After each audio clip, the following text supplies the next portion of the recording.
Hello guys, how are you? I am assuming आप सबकी preparation बहुत अच्छी चल रही है. And we did almost like 9 chapters, okay, from AFM in terms of theory, which is like uploaded already there. And एक chapter आप और कर सकते हो मेरे यूट्यूब काइंड ऑफ वॉल से, और वो है स्टार्टअप फाइनेंस, जो कि मैंने पहले अपलोड करा था. उसमें कुछ टॉपिक्स ऐड हुए हैं, वो आप चेक कर लेना बुक के अंदर में. तो वो 2-3 टॉपिक आप खुद से भी कर सकते हो, कोई प्रॉब्लम नहीं है. तो उस हिसाब से they are already like 10 chapters. Today I'm going to start with one of the most important topic which I feel that can be tested in many and several ways in the examination. And ये topic में काफ़ी ज़्यादा चीज़ें उन्होंने add करी है, and that is why I feel it is very very important. They have added quite a lot of like topics in this, like kind of valuation of like startups and valuation of distressed companies and all that. So quite theoretical actually. They have not given any kind of practical questions on them. But I am also planning कि valuation of startups का जो topic है उसके अंदर में काफ़ी सारे models हैं. That what are the models that we use in order to value a startup. तो I have prepared already that content. उन सब पे मैं थोड़े सम्स कराने की भी ट्राई करूँगी. लेकिन ये टॉपिक इंपॉर्टेंट है because what I can see is that सबसे ज़्यादा changes, okay, they have done in derivatives, not changes exactly, additions you can say, they have done in derivatives. We have already done that topic, okay, in terms of theory. And then I am choosing business valuation to do because बच्चों की request है कि मैं पूरा करा दूँ. तो पूरा मेरे लिए नहीं हो पा रहा है time, because it takes some good amount of time to like prepare and put the theory. तो आई थॉट कि बिजनेस वैल्यूएशन अगर मैं कर देती हूँ तो आपका काफ़ी सारा काम सॉल्व हो जाएगा. फिर 2-3 चैप्टर बचेंगे, वो आप ट्राई करो खुद से मैनेज करने का. इतना मुश्किल नहीं है वो करना, क्योंकि ऑलमोस्ट लाइक 80% मैंने करा ही दिया तुम लोगों को.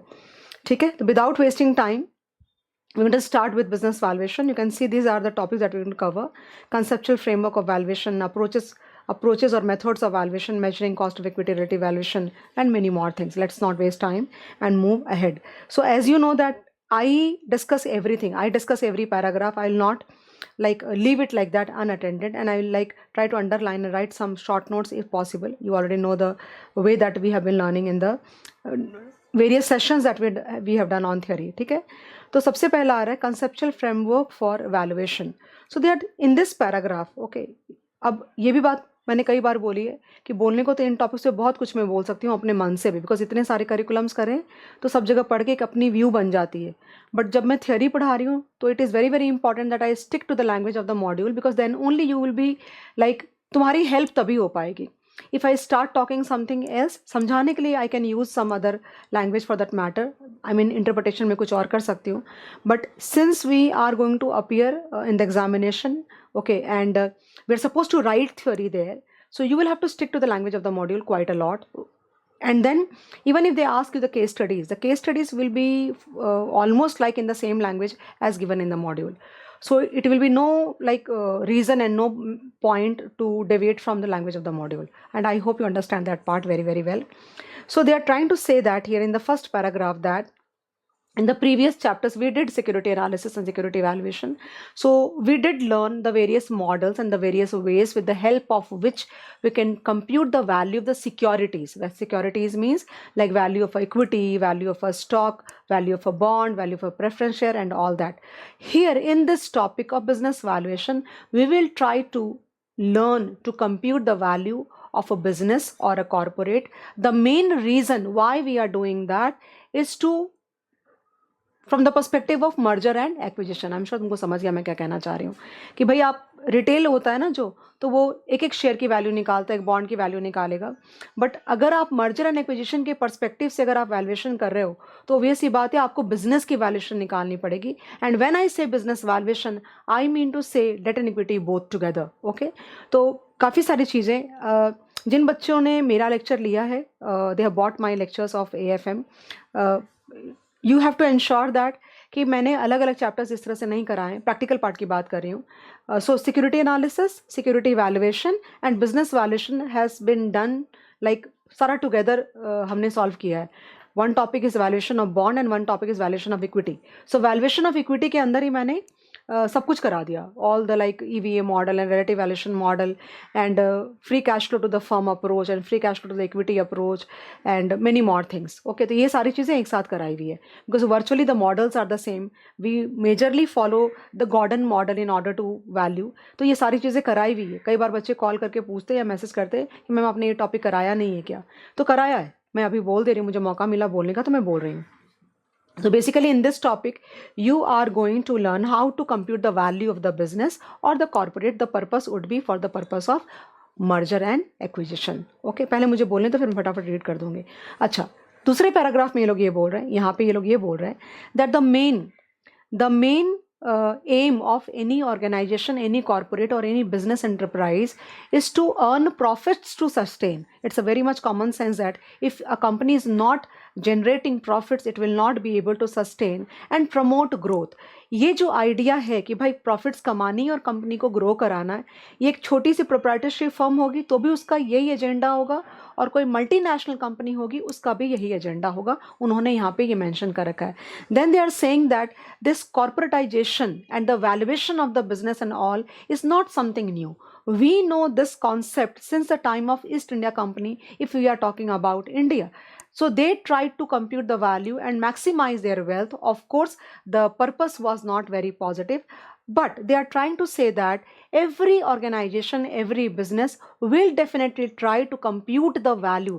I would definitely want to know the value of my business. It could be from the perspective of shareholders, it could be from the perspective of debt financing also. So that is like very, very much clear. So 2-3 points I discussed here. First point was that we are doing the valuation from the perspective of merger and acquisition. Number 2, every company like tries to sustain by generating profits and promote growth. Point number 2. Point number 3, they are saying this concept is not very new, it is very, very old. Corporatization and computing the value of the corporate. Okay, and everybody would try to compute the value, whether it's the perspective of equity or from the perspective of debt financing. The last paragraph here, I'm not reading this, rather I'm focusing on the point. They are saying that why should we value a company? The main purpose of valuing a company for the internal stakeholders, everybody who is like who is a stakeholder in the company. Who are the stakeholders? The stakeholders are the suppliers of the company, then the customers of the company, the employees of the company, the management of the company, the shareholders of the company, the lenders of the company, these and many more actually. These are the stakeholder. So we need to compute the value or arrive at a value for the business for the internal stakeholders. Then you want to compare yourself with the peer group in order to understand your managerial efficiency to get a ballpark price. भाई overall बताओ ना कि कितनी value होगी. ये बहुत normal सी चीज़ें हम जानना चाहते हैं कि भाई मेरी कंपनी की कितनी value है. फिर strategic planning के लिए तुमको करना होता है and future public listing अगर करनी है तो उसके लिए भी तुमको pricing ये valuation करना पड़ेगा. मैंने तो याद कर लिया, तुमको याद करना पड़ेगा. Okay, so बोलो मेरे साथ में. The first one is for the internal stakeholders. Then in order to compare with the peer group, then ballpark price निकालने के लिए, strategic planning के लिए, और अगर listing सोच रहे हो तुम फ्यूचर में कराने के लिए तो उसके लिए. गाइस थोड़ा सा ऐसा पॉसिबल नहीं कि मैं पूरे 40 पेजेस याद करके तुमको सुना सकती हूँ. मैं ट्राई करती हूँ तो भी कि काफ़ी सारा तुमको बिना देखे मैं बोलूँ, ताकि तुम्हें मतलब मेरे आई कॉन्टैक्ट मेंटेन करोगे तो तुम्हें सीखने में कॉन्फिडेंस ज़्यादा अच्छा आएगा. Okay, can I right this points here? That will help you to revise very quickly, guys. यहाँ पे मैं लिख देती हूँ. So this is like valuation for, या फिर रुक जाओ Yes. Valuation of a business for M&A. Okay, ये हो गया. Then यहाँ पे every company wants to earn profits to sustain and promote growth. Okay, valuation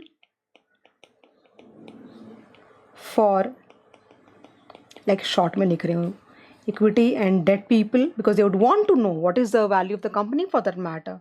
And then here we have already like discussed all these points. I don't think there is a problem at all. अगर बोलोगे तो ये जो sheet है, पहले तो मैंने नहीं किया ऐसा, लेकिन अभी कुछ बच्चे बोल रहे थे कि मैम आपकी जो शीट है ना जिस पे आप ये लिखते हो, आप ये शीट ही शेयर कर दो हमारे साथ में, तो मैं डेफिनेटली ये लिखूंगी। अगर तुमको नहीं लिखना है तो you can avoid, not a problem at all. और अगर मान लो कि मैं बोल के पलट जाती हूँ, इफ़ आई से मैंने बोला कि मैं शीट शेयर कर और मैंने नहीं किया, तो यूट्यूब पे वीडियो है, तुम जाके पीछे वापस से देख लेना, उसमें कौन सी प्रॉब्लम हो रही है। There is no opportunity cost for that, right? But I will definitely share on my Telegram group, not on the like YouTube वगैरह पे कहीं पे लिंक नहीं रहेगी इसकी। मेरी टेलीग्राम का जो ग्रुप है उस पर जा करके तुम एक्सेस कर सकते हो, not a problem at all. ठीक है, अब आगे बढ़ रही हूँ मैं। नेक्स्ट टॉपिक जो आ रहा है वो आ रहा है important terms associated with valuation. There are, मैं हमेशा एक बात पे तो, जिन बच्चों ने मुझसे पढ़ा है ना उनको ये बात पता है कि मैम इस चीज़ पे बहुत ज़्यादा फोकस करती है।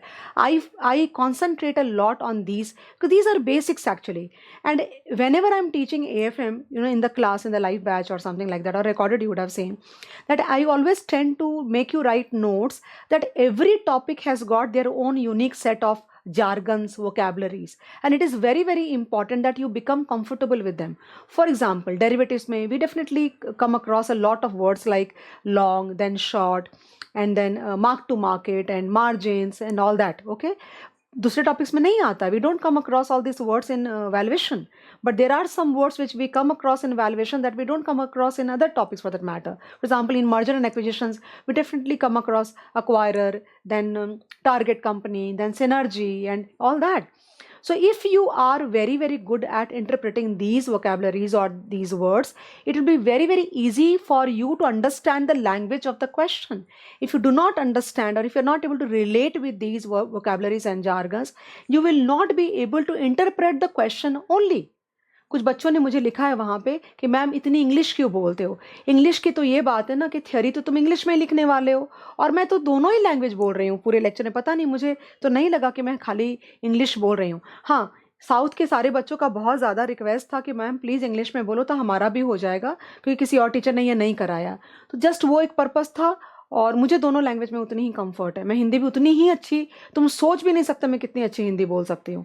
तो ऑब्वियस सी बात है कि मैं सोची, और वैसे भी तुमको थियोरी लिखना है, प्रैक्टिकल तो मैं हिंदी में ही पढ़ाती हूँ।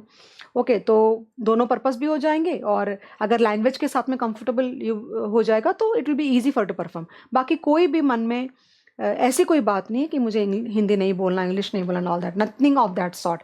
आई am just trying to maximise in terms of the delivery and तुम्हारे लिए जो वैल्यू क्रिएट हो रही है। ओके, चलो आगे। The first jargon is the present value of the cash flows. कौन सा ऐसा बच्चा है सीए फाइनल में जिसको ये नहीं आता है? कोई ऐसा बच्चा नहीं, बट फिर भी सामने आया है तो हमें एक्सप्लेन तो करना पड़ेगा। So I am sure everybody knows that in finance, okay, in your subject AFM, we make exhaustive use of present value model or time value of money in order to compute the value of any asset. That asset can be equity stock, it can be a debenture, it can be a bond, it can be any other security or any other asset for that matter. So we use present value model or time value model in order to calculate the should be value or the intrinsic value of that asset or security. For example, उन्होंने भी same example दिया है that suppose you are standing at t equal to 0 and you are going to receive 1000 after 1 year, and if you are expecting a rate of return of 10%, then the present value of that particular 1000 at the end of 1 year as of today would be 909.90. How? The present value factor of 1 year at the rate of 10% is 0.909.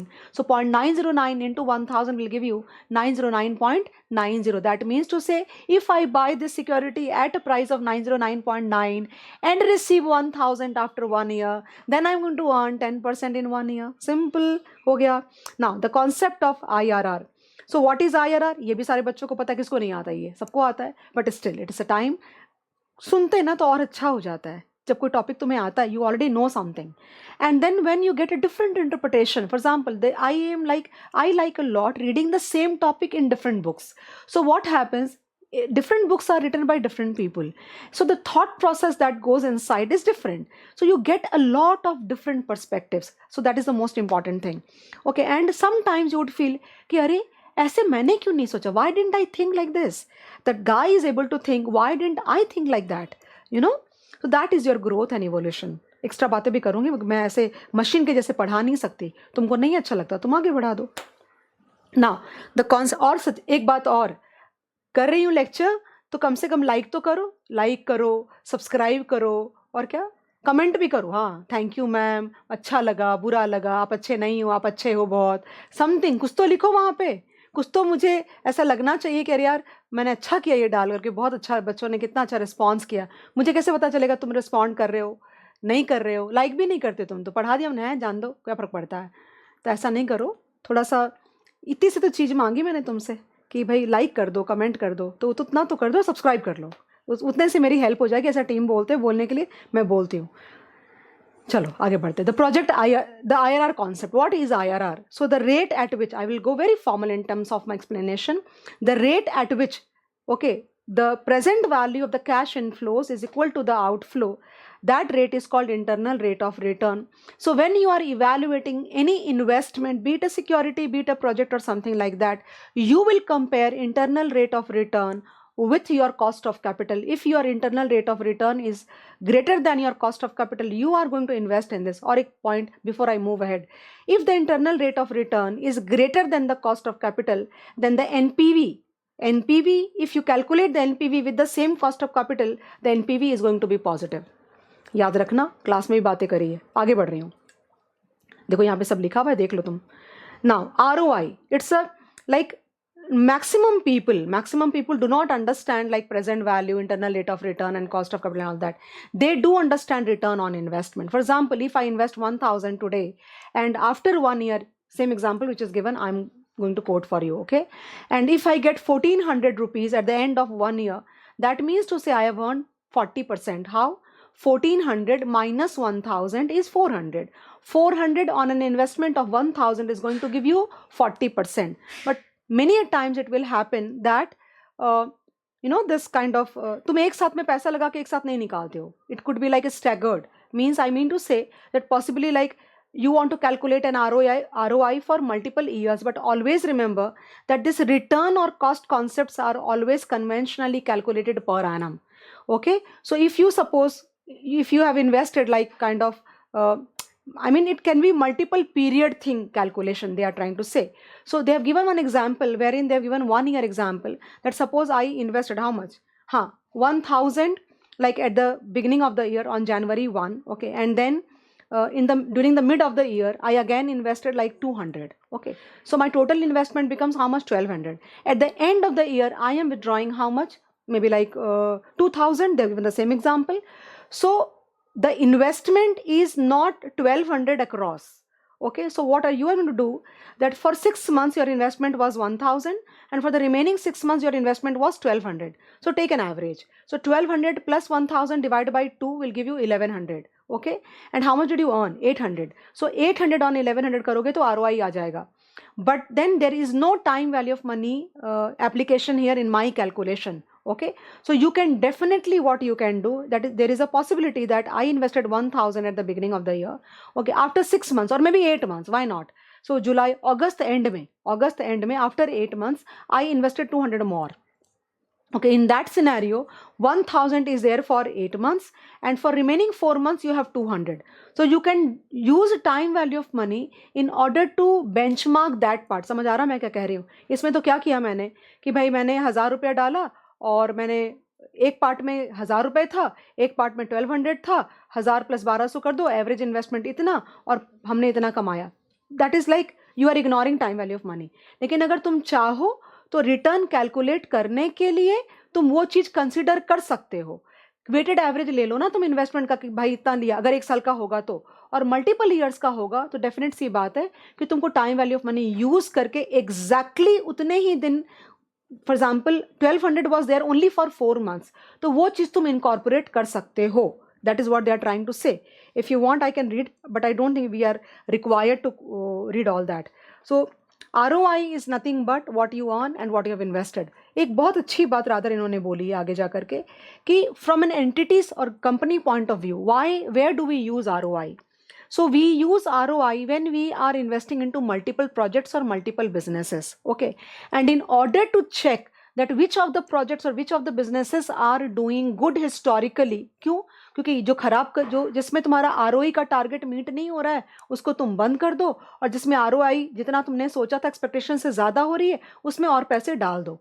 So it could be from the purpose of identifying good project और good businesses for future, though it is a historical method, please do not forget, or it could be also used in order to check out and on an average earning of the company, where the company is into multiple businesses, and divide by the total assets of all the companies for that matter. कि भाई company, for example Reliance Industries is a portfolio of many businesses, so you can just take out ROI for Reliance Industries, or you can compute ROI for multiple businesses individually like that.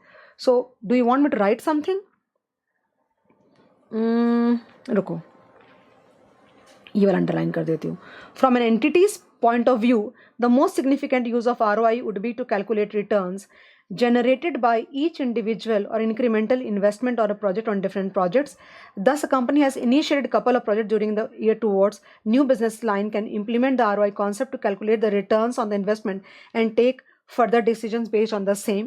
Note that ROI is a historic ratio, okay, important word. So naturally the decision can be either only be a course of corrective action, that means all the businesses or product lines or projects which are not meeting the target ROIs will close them and invest in those projects or those business lines or those product lines where we are getting a higher ROI in comparison to our expectation. Okay, by now you will appreciate that essentially we are viewing ROI as a performance measure ratio in the corporate scenario, which also brings us to an interesting question: how about measuring the returns against total investment, or simply put, total assets held by the enterprise? I just discussed with you. I'm sure guys you are good. Then they are discussing the perpetual growth model. So any model, we use Gordon growth model a lot in our calculations, in our studies. Academically हम बहुत ज़्यादा use करते हैं, right? तो वो model naturally perpetual model है. अगर तुमको ध्यान होगा तो याद करो, मैं हमेशा टाइमलाइन बताती हूँ और बच्चों को बोलती हूँ देखो तुम जीरो पे हमेशा खड़े होते हो, और ये 1 2 3 4 डैश डैश डैश एंड ये आ गया परपेचुटी. ओके, तो परपेचुअल मॉडल है यहाँ पे. For example this is also present value model only, but then there is no maturity date or no n available to us, and hence it is called a perpetual model. So they are saying that कि this is not widely used by the investors use नहीं करते, पर academics में for example पढ़ाने के लिए, deliberation करने के लिए, एक्सप्लेन करने के लिए हम गॉर्डन मॉडल की यूज़ बहुत ज़्यादा करते हैं. पोटेंशियल इन्वेस्टर्स हो सकता है यूज़ नहीं करते हो. द रीज़न इज़ दैट कि गॉर्डन मॉडल के अंदर में जो सारे फैक्टर्स कंसिडर होने चाहिए, all the factors are not taken into consideration, can not be taken into consideration, और all the वेरिएबल्स और all the parameters can not be factored इन. मतलब वो लिमिटेशन है मॉडल की. दूसरी बात उन्होंने बोली एक बात कि डिविडेंड्स कभी भी परपेचुअली ग्रो नहीं कर सकते. ये दो जो भी इस तरह की पॉइंट्स वाली चीज़ें होती है ना, वो इंपॉर्टेंट हो जाती है. क्या लिखा है? All the parameters can not be factored in and no dividend can grow at a perpetual rate, और परपेचुअली ग्रो नहीं कर सकते. And that is why potential investors do not use, but it is exhaustively used by the academicians because the model is easy to explain in terms of everything. मतलब समझाने के लिए बहुत easy model है. तो परपेचुअल ग्रोथ और Gordon model सबको पता है, D1/K, D1/KE minus JC and all that. Then a very important term is coming, that is called the terminal value और the term TV. Terminal value का, terminal का मतलब क्या होता है? End of the period basically. So you also know, and I have told quite a few times पहले भी, that when you like suppose you are doing the valuation, तुम zero पे खड़े हो और तुमने कोई स्टॉक खरीदना चाहते हो और तुम उसकी वैल्यूएशन कर रहे हो, तो उसके जितने कैश फ्लोज होते हैं depending on what kind of data it is given, no growth model और कांस्टेंट ग्रोथ मॉडल और multiple growth model, you will try to compute the present value of all the cash flows using the perpetual dividend discount model, okay, and bring the value to zero. And then you compare that value, calculated value, with the price given in the market, okay, and if the actual price is greater than the calculated value, we say that the stock is relatively overvalued and we should not buy. I'm sure you are agreeing with me, right?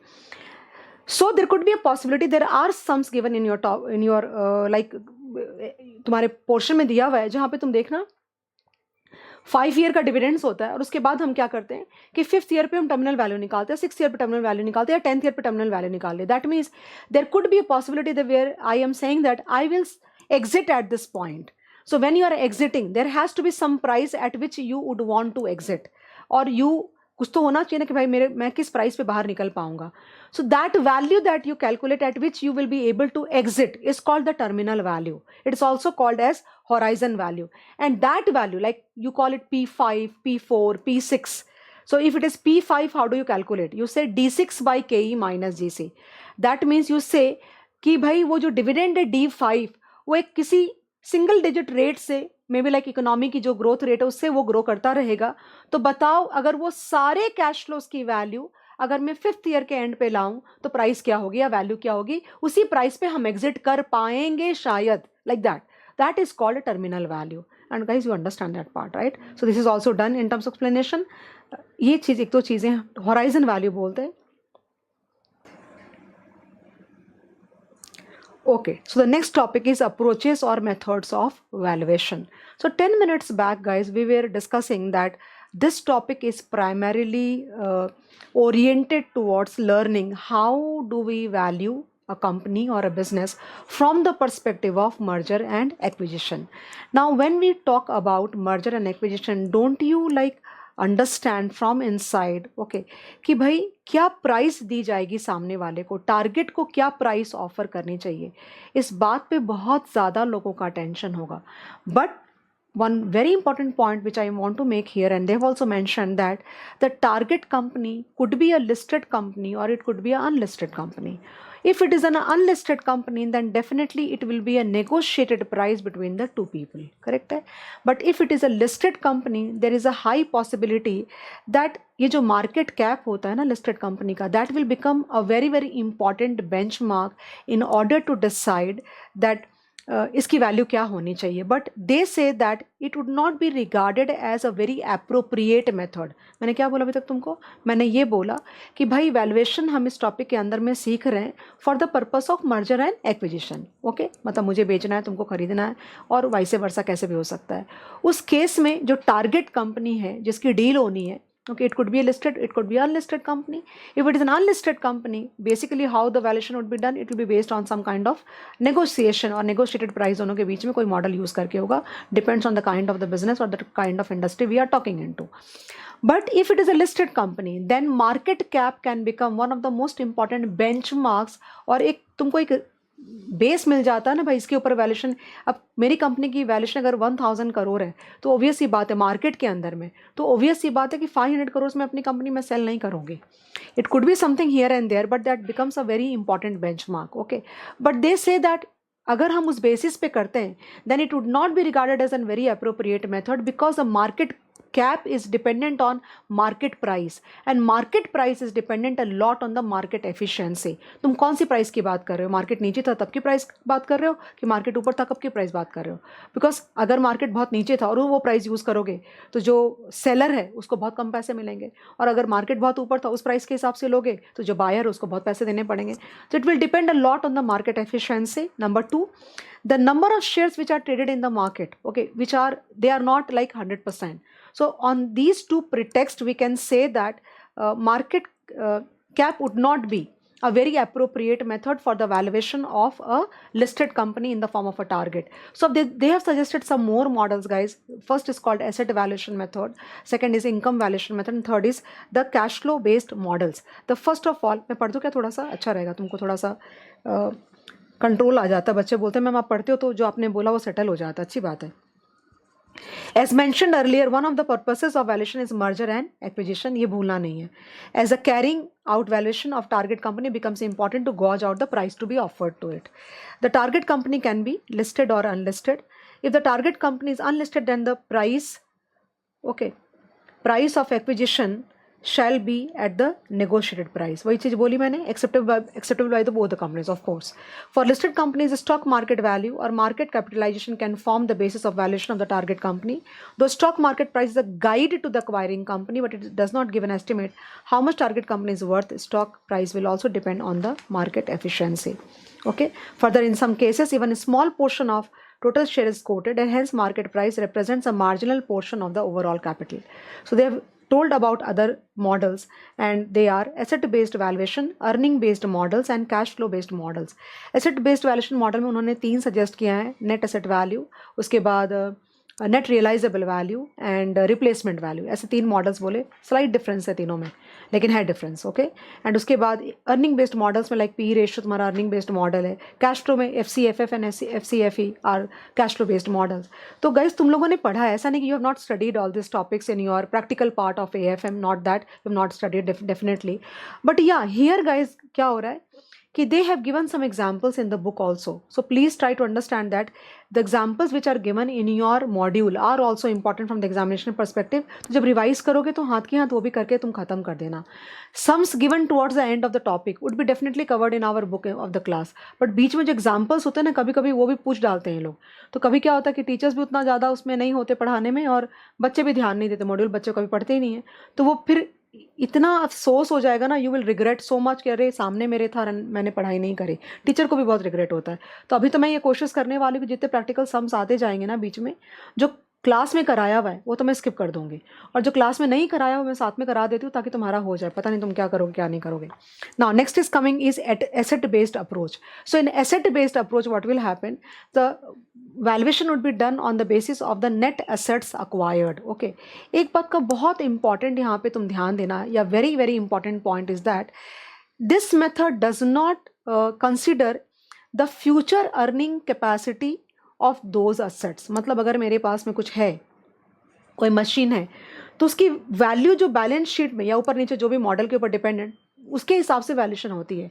हम ये भूल जाते हैं कि that machine can be used in future in order to generate more cash flows till perpetuity और till some 10 years whatever. जब तक business रहेगा तब तक मैं उस मशीन को यूज़ करूँगी, वो ख़राब हो जाएगी, दूसरी मशीन लूँगी. तो बेसिकली वो वाला जो पार्ट है ना, that future income generating capacity of those assets is not considered. So on that part, like this method cannot be regarded as one of the best methods because it does not give you the future perspective as a going concern. वो चीज़ का ध्यान रखना. दूसरी बात, इन्होंने एक बात यहाँ पे क्या लिखा है कि there are companies like IT companies और सर्विस कंपनीज होती हैं which do not have too much of hard assets. उनकी तो assets ही होते हैं human resource and intellectual property rights. So for those kind of companies, this method would not be an appropriate method for that matter. Correct? इसके अंदर में 3 method बोले. पहला है नेट एसेट वैल्यू.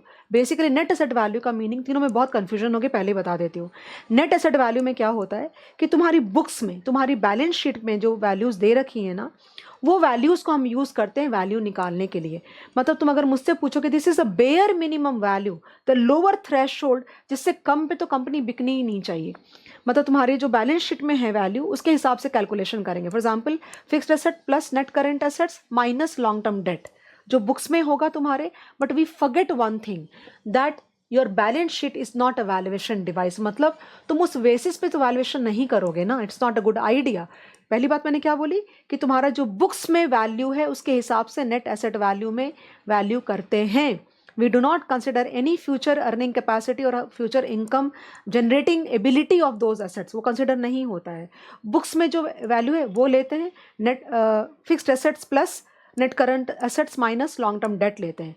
तो ये, और ये बेयर मिनिमम वैल्यू पे हमको लाके छोड़ता है ये मेथड. ओके, तो तुमको नीचे की लाइन मिल गई, भाई इसके नीचे हम नहीं जा सकते, वो तो एक चीज़ हो गई. कोई बहुत अच्छी चीज़ भी नहीं है वैसे देखा जाए तो. दूसरा कि तुम्हारी बुक्स के अंदर में अगर कोई ब्रांड की वैल्यू है, गुडविल की वैल्यू है, किसी पेटेंट की वैल्यू है, उसकी करंट वैल्यू तुमको नहीं मिलेगी. So on that part it would not be a great method. Net asset value ध्यान देना. Okay, the most important method also called as book value method. ये देखो यहाँ पे फॉर्मूला दे रखा है. I don't think it is a very complicated thing that you don't understand. Though this method has advantage of being the simplest, it is a simplest method. Okay, as it uses historical cost which are easily available, but it has little relevance as the balance sheet is not a valuation device. You can't value company on the basis of their balance sheet. Okay, और ये सबसे lower limit तुमको provide करता है. Further this method ignores the current asset valuation even for intangible asset. समझ आना मैं क्या कहना चाह रही हूँ. सेकंड मेथड इसके अंदर में आ रहा है नेट रियलाइजेबल वैल्यू, इसको लिक्विडेशन वैल्यू भी कहते हैं. ओके, तो मतलब ये हो गया, इसकी वैल्यूएशन कैसे निकालोगे, इसकी वैल्यू निकालोगे भाई वैल्यू ऑफ द जो मतलब जो वैल्यू मिलेगी मार्केट में बेच करके, ओके, सारे एसेट्स को, minus the liquidating expenses and minus the outside liabilities. वो करने के बाद जो बचेगा वो इक्विटी वालों के पास जाएगा, उसको बोला जाता है net realisable value. Again this method is not going to give you a very very good value for a company. It is not going to give you. Okay, ये जो लिखा है मैं वही बोल रही हूँ. मैं अपने मन से बहुत कुछ बोल सकती हूँ बट बोलूँगी नहीं मैं, क्योंकि हमको वो करना ही नहीं है ना, टाइम भी नहीं है और कोई मतलब नहीं है extra beating around the Bush क्यों करें हम फालतू में. जब इस पे क्वेश्चंस आने वाले तो यही पढ़ो फिर, और मैं यही पढ़ाती हूँ तुमको, वो बात हो रही है। और गुस्से से नहीं बोल रही, फॉर्म होके बोल रही हूँ, ठीक है। तो ये बात हो रही है यहाँ पे। अब कई बारी they are saying that liquidating expenses नहीं भी कंसिडर करते, if we consider the company that is being sold as a going concern, ये पॉसिबिलिटी बनती है। Then they are saying that it is a bit like not great method considered, because एक तो of market की value तुम निकाल रहे हो कंपनी की, जो कंपनी चल रही है उसकी ऑफ मार्केट वैल्यू निकालते हो, जिससे बहुत अच्छी वैल्यूएशन नहीं मिलेगी सामने वाले को, number one. Number two, also तुमको सारे आइटम को, मतलब पूरी कंपनी के हर चीज़ को ब्रेकअप करना पड़ेगा और उसकी लिक्विडेटिंग वैल्यू निकाल के तुमको वैल्यूएशन करनी पड़ेगी। सो on that part it is not a great method, but it could be used, ऐसा बोला है उन्होंने कि मान लो कि मेरे बहुत सारे बिजनेसेस हैं और मैं इस पर्टिकुलर बिजनेस को तुमको बेच के बाकी बिजनेस को एक मेरे मेन ऑपरेशंस में इंटीग्रेट करना चाहती हूँ, वहाँ पे ये नेट रियलाइजेबल वैल्यू हम यूज़ कर सकते हैं। देखो लिखा हुआ है यहाँ पे, इस एडजस्टेड बुक वैल्यू और एडजस्टेड बुक वैल्यू भी बोल सकते हैं, defined as realisable value of all assets after deduction of liquidation expenses and paying off the outside liabilities. Though in some cases liquidation expenses can be ignored if the business of target company is acquired as a going concern. ये informative है, so कोई question नहीं बनेगा तुम्हारा. Despite appearing to be a simple method, the calculation of net realizable value may not be so simple, as being a off-market purchase and the buyer would be wanting to pay a very low price for that matter. This method is not so popular as it involves total breakup of the target company. Okay, this method is generally useful where an acquirer is interested in selling one part of the business and integrate remaining part of the business with the existing operations. यहाँ पे book value और net realizable value का तुमको दो एक example छोटा सा दे रखा है। देखो यहाँ पे लॉन्ग टर्म डेट यहाँ पे लिखा है ना, देखो 10,000 इसमें भी 10,000 इसमें भी, दैट मीन्स तुमको 10,000 ही पे करना है। करेंट लाइबिलिटीज 10,000 और 10,000 मतलब पूरी पूरी तुमको पे करनी है, कहीं पर कॉम्प्रोमाइज़ नहीं है। दैट मीन्स टोटल लाइबिलिटीज तुम्हारी 20,000 ही है। फिर प्लांट प्रॉपर्टी इक्विपमेंट में क्या लिखा है कि 50,000 बुक्स में है, बट अगर तुम उसको लिक्विडेट करने जाओगे तो 40,000 से ज़्यादा नहीं मिलेगा। लाइसेंसेस की वैल्यू कितनी है, 10,000 है, ओके, और नेट रियलाइजेबल वैल्यू कितनी है, 30,000 है। उस हिसाब से यहाँ पे इसकी वैल्यू 70,000 हो गई और इसकी वैल्यू 60,000 है। फिर सन्डी डेटर्स तुम्हारे 50,000 है, बट रियलाइज़ करने जाओगे तो 45,000 ज़्यादा रियलाइज़ नहीं कर पाओगे, और कैश की वैल्यू तो एज इट इज सेम रहेगी। ऑन दैट बेसिस वैल्यू निकाली है, तो बुक वैल्यू के हिसाब से इस कंपनी की वैल्यूएशन आती है 1 lakh and it is 1,05,000। It's easy to understand, right. ऐसा कोई क्वेश्चन बनेगा नहीं, बन सकता है मल्टीपल चॉइस में, ऐसा कोई क्वेश्चन बन सकता है, मुझे नहीं लगता कि नहीं बनाने के चांसेस हैं, ऐसा मुझे नहीं लगता। Then replaceable value, replaceable value में क्या होता है कि एटलीस्ट इसमें यह है कि तुमको नेट रियलाइजेबल वैल्यू से बेटर वैल्यू मिलती है।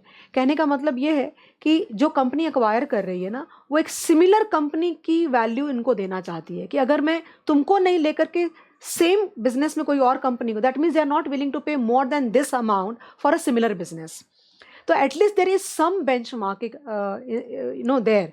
आई mean it's not like purely like पूरा कट ऑफ नहीं होता, it gives you better value than the net realisable value. But एक इसमें ड्रॉबैक बहुत बड़ा है कि अभी भी तुमको जो वैल्यू मिल रही है वो वैल्यू मिल रही है तुम्हारे हार्ड एसेट्स के ऊपर में। कंपनीज के और भी बहुत सारी चीज़ें होती है जो जिसकी वैल्यू होती है। फॉर एग्जांपल तुम्हारा ह्यूमन रिसोर्स या उसकी लॉयल्टी, वो तुम इन मेथड्स में वैल्यू नहीं कर सकते। एंड जब भी कंपनी की वैल्यूएशन होती है, guys this methods are purely used when, जब ये मेथड्स किसी अच्छी गोइंग कंसर्न के लिए कभी यूज़ नहीं होंगे। या तो देखो कंपनी लिक्विडेट हो रही है, अब इसके पास कोई चॉइस नहीं, लिक्विडेट करके बेचो और पैसे निकालो। उसी तरह की सिचुएशंस में डिस्ट्रेस सेलिंग है, लिक्विडेट हो रही है, या फिर कुछ और उस तरह का सिचुएशन होगा, तो ही हम ये नेट एसेट मेथड यूज़ करते हैं। या फिर ये भी कह सकते हो कि we are trying to value a company, see there is no company which is like a going concern in reality. Going concern का मतलब क्या हुआ, perpetual. So there is no company which will behave like a perpetual. So what you can do, your assets method can become the lower in the benchmark and going concern can become higher in the benchmark, and the deal can happen somewhere in between, like that, something of that sort. Okay, so I'm sure guys you've been able to understand. Quickly I'll give a review. This method of valuation as per of the cost of group of assets and liabilities equivalent company in the open market. This method has an advantage over book value as it takes into consideration proper valuation लेता है, and generally it is slightly higher than the net realizable value, as quick asset disposal is not encouraged. And due to this reason, many authors believe that it is the maximum price that an acquirer would pay for the equivalent business. However, this approach also suffers from the limitation that hard assets are taken into consideration, so loyalty of the staff cannot be taken into consideration. ये पूरे assets method के लिए बोला है कि भाई आपको future cash generating ability of the company को पूरी तरह से इग्नोर नहीं किया जा सकता. The next topic that we are going to discuss is income based approach, guys. So whatever was the drawback of the asset method will be considered or taken care of in the income method. So this method is not based on only assets. It definitely considers the earning capacity of the assets and income पे based होता है basically. तो जो भी companies acquire करती हैं किसी target को और उनको वो कंपनीज चलाना है फ्यूचर में, मतलब उनको लिक्विडेट नहीं करना. मतलब मैं तुमसे बिजनेस खरीद रही हूँ तो मुझे खरीद के, मतलब मैं सेल ऑफ के पॉइंट ऑफ व्यू से या लिक्विडेट करने के पॉइंट ऑफ व्यू से नहीं, चलाने के लिए मैं तुमसे अगर खरीद रही हूँ तो ऑब्वियस ये बात है कि मैं नेट एसेट मेथड यूज़ नहीं करूँगी. रादर उस बिजनेस को बाय करके मैं कितना जनरेट कर सकती हूँ, मेरा सोचने का तरीका वो होगा. I would be more thinking towards that what I will be able to generate over period of years, उसकी प्रेजेंट वैल्यू कितनी है और मुझे तुमको कितना देना पड़ रहा है. That the evaluation model will only change. So that is why income based models are better models where you are not wanting to liquidate the company, rather you want to run the company in the coming future. यहाँ पे सबसे important जो हम calculation use करते हैं उसको बोलते हैं PE रेशियो और या फिर बोलते हैं अर्निंग्स यील्ड मॉडल. याद रखना इसका दूसरा वर्जन है जो इन्होंने यहाँ पे लिखा है, उसको बोलते हैं कैपिटलाइजेशन रेट मेथड. यहाँ पे पढ़ देती हूँ मैं तुम्हारे लिए just for the sake of underlying so that we are like blocked on the part of whatever. Okay, so this approach looks to overcome the drawbacks of asset backed valuation approach by referring to the earning potential. This method is more suitable when acquiring company is intending to continue the business of the target for foreseen future without selling or liquidating the assets of the company. और यहाँ पे PE ratio also called earning yield या फिर it's called capitalisation. दूसरा version है इसका ये. I think we just discuss this part and you should not be confuse. कोई कन्फ्यूजन नहीं होनी चाहिए. PE रेशियो और अर्निंग्स यील्ड मल्टीप्लायर, सुनना ध्यान से बहुत ज़्यादा. सो बेसिकली PE रेशियो और earning yield multiplier model would be a good model for the companies which are listed in the market. Y?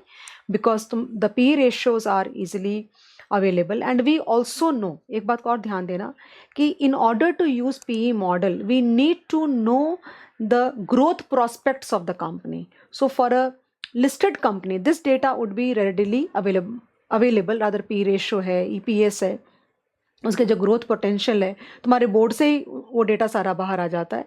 So naturally PE model would be a good model for such kind of companies. एक बात और यहाँ पे लिखी हुई है बहुत अच्छी कि वैसे तो लिस्टेड कंपनी के लिए ये मॉडल ज़्यादा अच्छा है, लेकिन अगर मान लो कोई एक ऐसी कंपनी है जिसकी मैं वैल्यूएशन करना चाहती हूँ, ये तुम लोगों को मैंने पढ़ाया है रिलेटिव वैल्यूएशन मॉडल के अंदर में, I am sure you remember that part, कि if I want to value a company okay in the same industry for example, then we can use this model. This model would be known as relative valuation model, जो कि आगे जाके वो भी बात करने वाले हैं.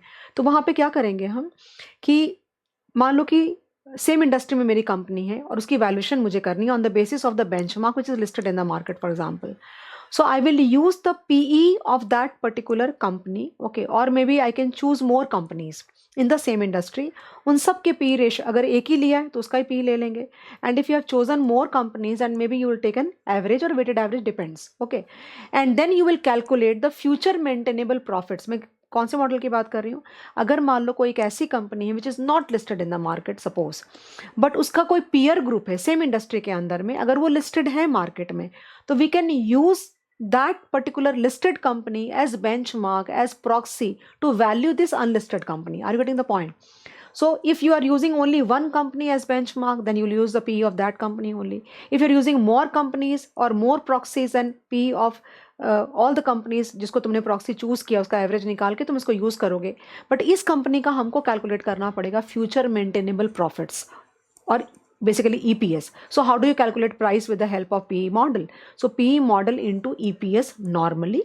But if you are wanting to use this model for a company which is not listed suppose in the market, then EPS की जगह पे आ जाएगा future maintainable profit. And then when you multiply the PE ratio of that one particular company or a weighted average or an average, then you will be able to get the value of this company under contemplation on the basis of in a way relative valuation model कहते हैं उसको.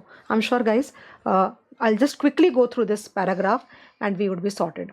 This method is generally used for valuing listed companies whose PE ratios are readily available.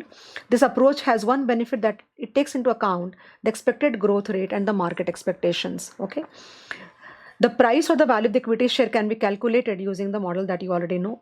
Though mainly this method is followed for the listed companies, but PE ratio of equivalent companies of the industry, companies or the industry can be used to value the shares of unlisted companies, as I told you. ये बताया है मैंने, काफ़ी हम लोग discuss किया, याद नहीं है तुम्हें? I gave you the example of like one biscuit company and then we have other companies like Britannia, Sunfeast and Parle-G. तो Britannia, Sunfeast and Parle-G we assume they are listed in the stock market, उनका PE ratio लिया and I assume that कि भाई मेरी company जो unlisted है, it looks like them only, तो उनका पी रेशियो लिया, उसका एवरेज लिया. You can take a weighted average if you feel that one particular company के जैसी मेरी कंपनी ज़्यादा दिखती है, तो दैट वे. ओके, एंड उसका पी रेशियो लेके अपनी प्रॉफिट्स में मल्टीप्लाई करूँगी तो मुझे मेरी कंपनी की वैल्यूएशन मिल जाएगी, that way. So I just definitely go through, will not skip anything here.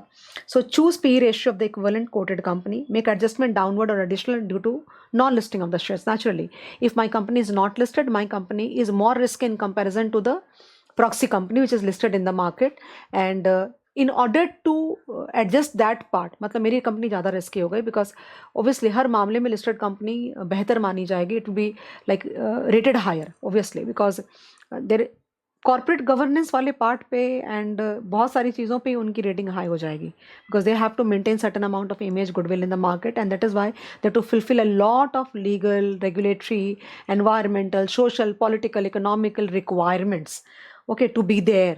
So obviously you will have to, like, you are more risky, and that is why you have to pull down your PE ratio thoda sa in order to discount that extra risk that you have, and then determine the future maintainable EPS or profit and multiply and get the answer. I'm sure guys it is comfortable, right? Then going further, capitalization is the second version. यहाँ पे क्या करना है तुम्हें, that you will first like calculate the required yield. कैसे करोगे, या तो EPS बाई शेयर प्राइस कर लो, या फिर 1/P. ये भी मैंने डिराइव करके तुमको दिखाया है क्लास के अंदर में, that how can you calculate the no growth model से how can you calculate the PE ratio, and 1/P ratio will give you the discounting factor basically. Okay, so you will calculate the discounting factor basically. You can call it a reciprocal of PE ratio, or you can call it a required earnings yield, and then you will calculate the expected annual maintainable profit or EPS and divide by or discount by no growth model है ये basically. और क्या है तुम्हारा, तो अब ये बात यहाँ पे हो रही कि फ्यूचर मेंटेनेबल प्रॉफिट इस कंपनी का कैसे निकालोगे, how would you calculate. So we can calculate on the basis of the weighted average of the profits, historical basically, and adjust for synergy or some extra items, and you will get the future maintainable profits. Please do not forget that we have done two sums in the same category where we are using future maintainable profit in the valuation of equity chapter. If you remember, accounting based valuation, we have two sums there.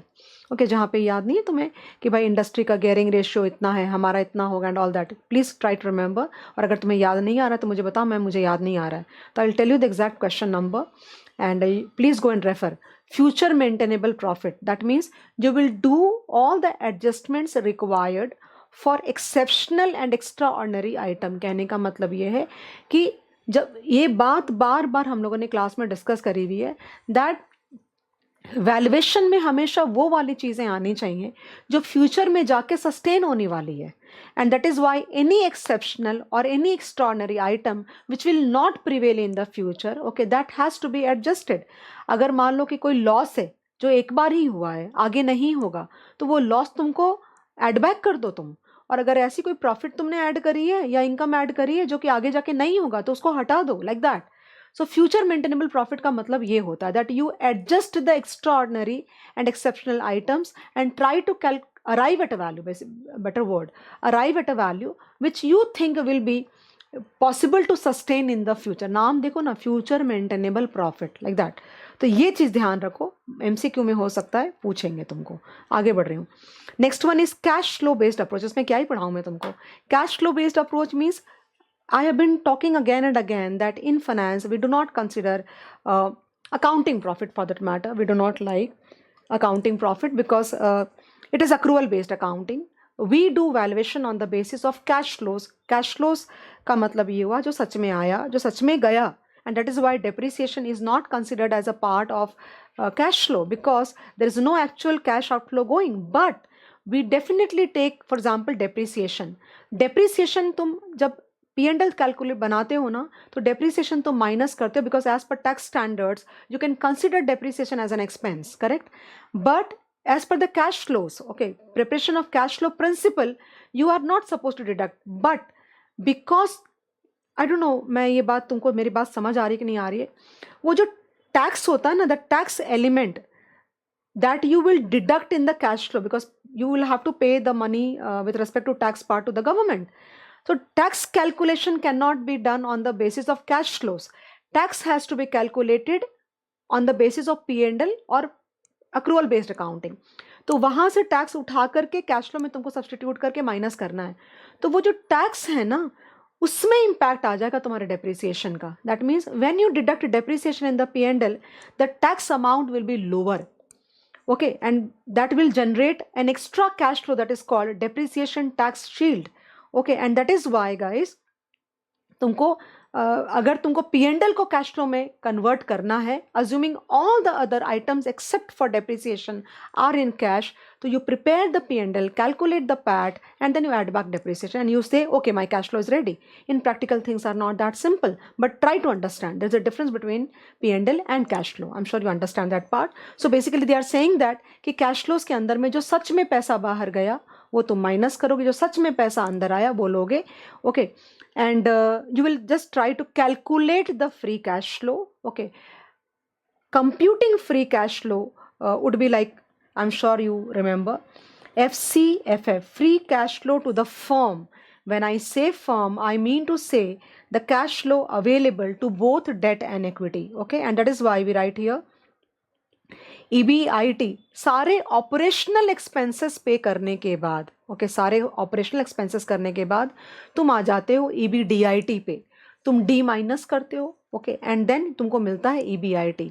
From EBIT the next expense that you have to like post in your P&L is the, जो stakeholders का पैसा वही minus होना है अब तो, और tax minus होना है. तो पहले आई माइनस होगा, फिर टैक्स माइनस होगा, फिर तुम्हारा प्रेफरेंस का डिविडेंड माइनस होगा, और जो पैसे बच जाएंगे इक्विटी वालों के पास चले जाएंगे. डिविडेंड दोगे तो माइनस होगा, वरना पैसे तुम्हारे रिजर्व्स में चले जाएंगे. यही होता है तुम्हारा. तो अगर मान लो कि मैं बिजनेस की वैल्यूएशन कर रही हूँ, तो मेरी क्या सोच होती है पहले वो समझो. मैक्सिमम बच्चों को ये नहीं समझता. मेरी ये सोच होती है कि सारे ऑपरेशनल एक्सपेंसेस मीट करने के बाद जो भी मेरे पास बच गया वो कैश फ्लोज हुआ.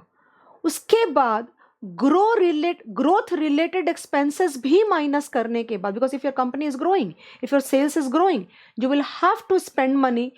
तुम्हारे फिक्स्ड एसेट्स के साथ में और सेम वर्किंग कैपिटल के साथ में तुम कंपनी को 20-30%, 40% से ग्रो नहीं करा सकते.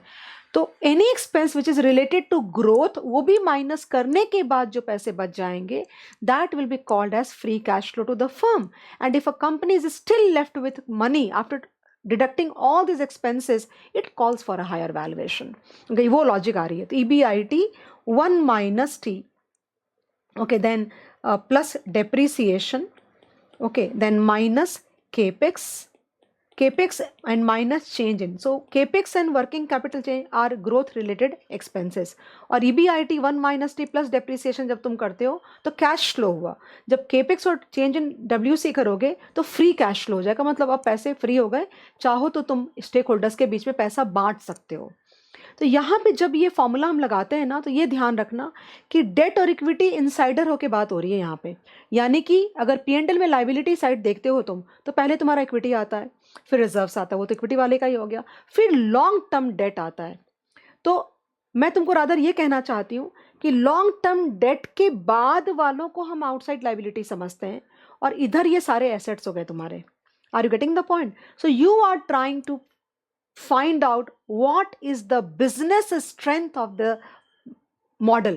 जो बिजनेस तुम कर रहे हो उसमें, उस बिजनेस में पैसा कमाने की शक्ति कितनी है, कितनी स्ट्रेंथ है, वो तुम कैलकुलेट कर रहे हो. Business, where business is represented by both debt and equity. I hope guys you are understanding. I don't know. तो ये सारी बातें यहाँ लिखी हुई है, अगर बोलोगे तो मैं पढ़ दूंगी, one I think it is quite manageable. Arriving cash flows, projection, cost of capital calculate करो, टर्मिनल वैल्यू निकालो, and the model would be the same that we use in the Gordon model. in place of dividend it will be cash flows, okay, and in place of KE it will be KC, because when you are calculating cash flow for the business where business is being represented by both debt and equity, so तुम्हारा cost of capital should also be represented by both, and that is why we do not use KE, rather we would use KC, weighted average cost of capital, where KC is WD KD1 minus T plus WE KE. और ये question दे रखा है, खतरनाक mistake है question के अंदर में अगर मैं बोलूं तुमको तो यहाँ पे ये तो सही कैलकुलेट करा है, 600 इज योर, देख रहे हो ये, can you see this year, दिख रहा है 16-17 है ये। उसके बाद पैट दे रखा है guys 600, that I do understand. One time income minus किया है, very good, not completely correct. One time expense को माइनस किया है, ओके वो भी ठीक किया, ऐड किया है, सॉरी नेचुरली मैंने वही बात हमने डिस्कस करी। डेप्रिसिएशन को ऐड बैक किया because depreciation is not a it's a non cash charge basically, assuming 600 यहाँ पे आ गया तुम्हारा फ्री कैश फ्लो। कब का आया है देखो, साल लिखा, अगर मैं अपने मन से बोलती तो बात थी, 16-17 का 600 आया है, और बोल रहे कंपनी 5% से ग्रो करेगी फॉर 3 ईयर्स, और उसके बाद कंपनी 3% से ज़िंदगी भर ग्रो करेगी। तो यहाँ पे 600 कैसे ले सकते हो तुम, 17-18 में 600 प्लस 5% आना चाहिए, फिर तो 630 हो जाएगा, फिर 630 प्लस 5% और 6 जो भी आएगी वैल्यू उसमें प्लस 5%। तो ये पार्ट मुझे लगता है सही नहीं है, ऑब्वियसली सही नहीं है, करेक्ट ना, क्योंकि अगर तुम्हारा 16-17 में 600 था, और या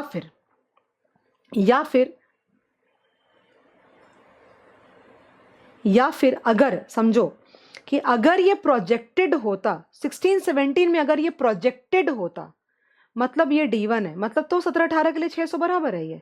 लेकिन इतनी सारी बातें, लेकिन ध्यान देना अगर ये 600 16-17 का है तब तो ये पूरी की पूरी कैलकुलेशन गलत है, बिकॉज 600 प्लस 5% होगा 17-18 में, और 600 प्लस 5% प्लस 5% 18-19 में, एंड 600 प्लस 5 प्लस 5 प्लस 5 होगा 19-20 में। But if this 600 calculation is projected, that means it is applicable for the next year, then it is correct, then there is nothing wrong, but I cannot see any such data mentioned out there. अच्छा, उसके बाद 17, 18, 19 ये rate जो ले रखी है ये बिल्कुल बराबर है, इसमें कोई टेंशन नहीं है, डिस्काउंटिंग फैक्टर भी बराबर है। लेकिन बहुत बड़ी गलती क्या करी कि टर्मिनल वैल्यू जब निकाला तो टर्मिनल वैल्यू क्या होता है, CF3 होना चाहिए, राइट। तो CF3 में जो इन्होंने दे रखा है उस हिसाब से 651.5 plus 1 into 1.03 divided by KC minus GC होना चाहिए। देखो क्या लिया है, पीवी कब से लेते हो भाई तुम, तो कैश फ्लो एट ईयर 3 लेना था ना, तो 517 is not your cash flow, cash flow should be 651 here, so it is a mistake. Please ठीक करो इसको, जा करके उसकी डिस्काउंटिंग करो, उसके बाद वैल्यू निकालो। So that's a completely wrong question, and that is why I thought that I should definitely discuss the questions given in the examples. You can imagine what is a mistake out there. Okay, cost of equity कैसे निकालोगे, तुमको पता है CAPM model, RF plus RM minus RF into beta, इस पर discussion नहीं कर रही, लेट्स नॉट वेस्ट टाइम। और you can calculate KE using इधर CAPM मॉडल और आर्बिट्राज प्राइसिंग मॉडल। सो इसके बारे में पोर्टफोलियो मैंने बात करी थी, but still I will definitely talk again. So in the CAPM model we know that the model is RF, the risk free rate and the risk premium component, right?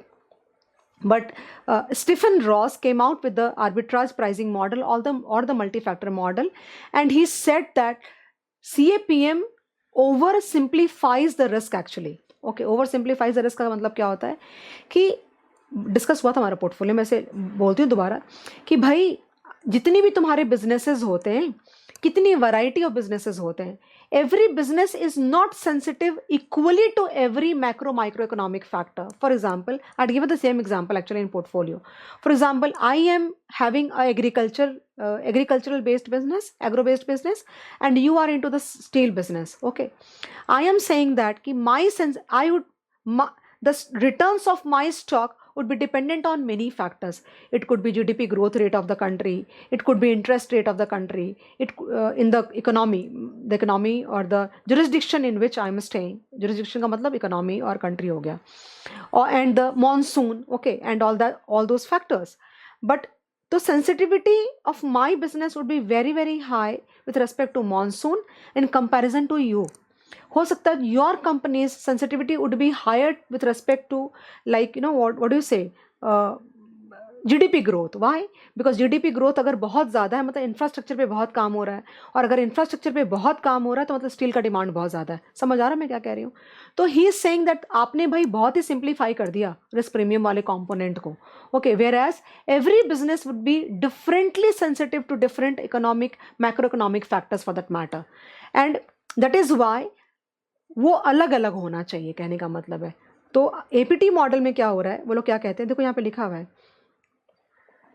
कि it is obvious that CAPM has gained a massive popularity due to its intuitive based approach of classifying the risk into two parts, a risk free part and the risk part that is relative to the market index. Okay, तो ये चीज़ हो गई over simplification of the risk. फिर उसके बाद उन्होंने बोला कि मैक्रो इकोनॉमिक फैक्टर्स होते हैं एंड ऑल दैट। गाइस, ज़रूरी है क्या ये करना? मुझे नहीं लगता इतना ज़रूरी है करना।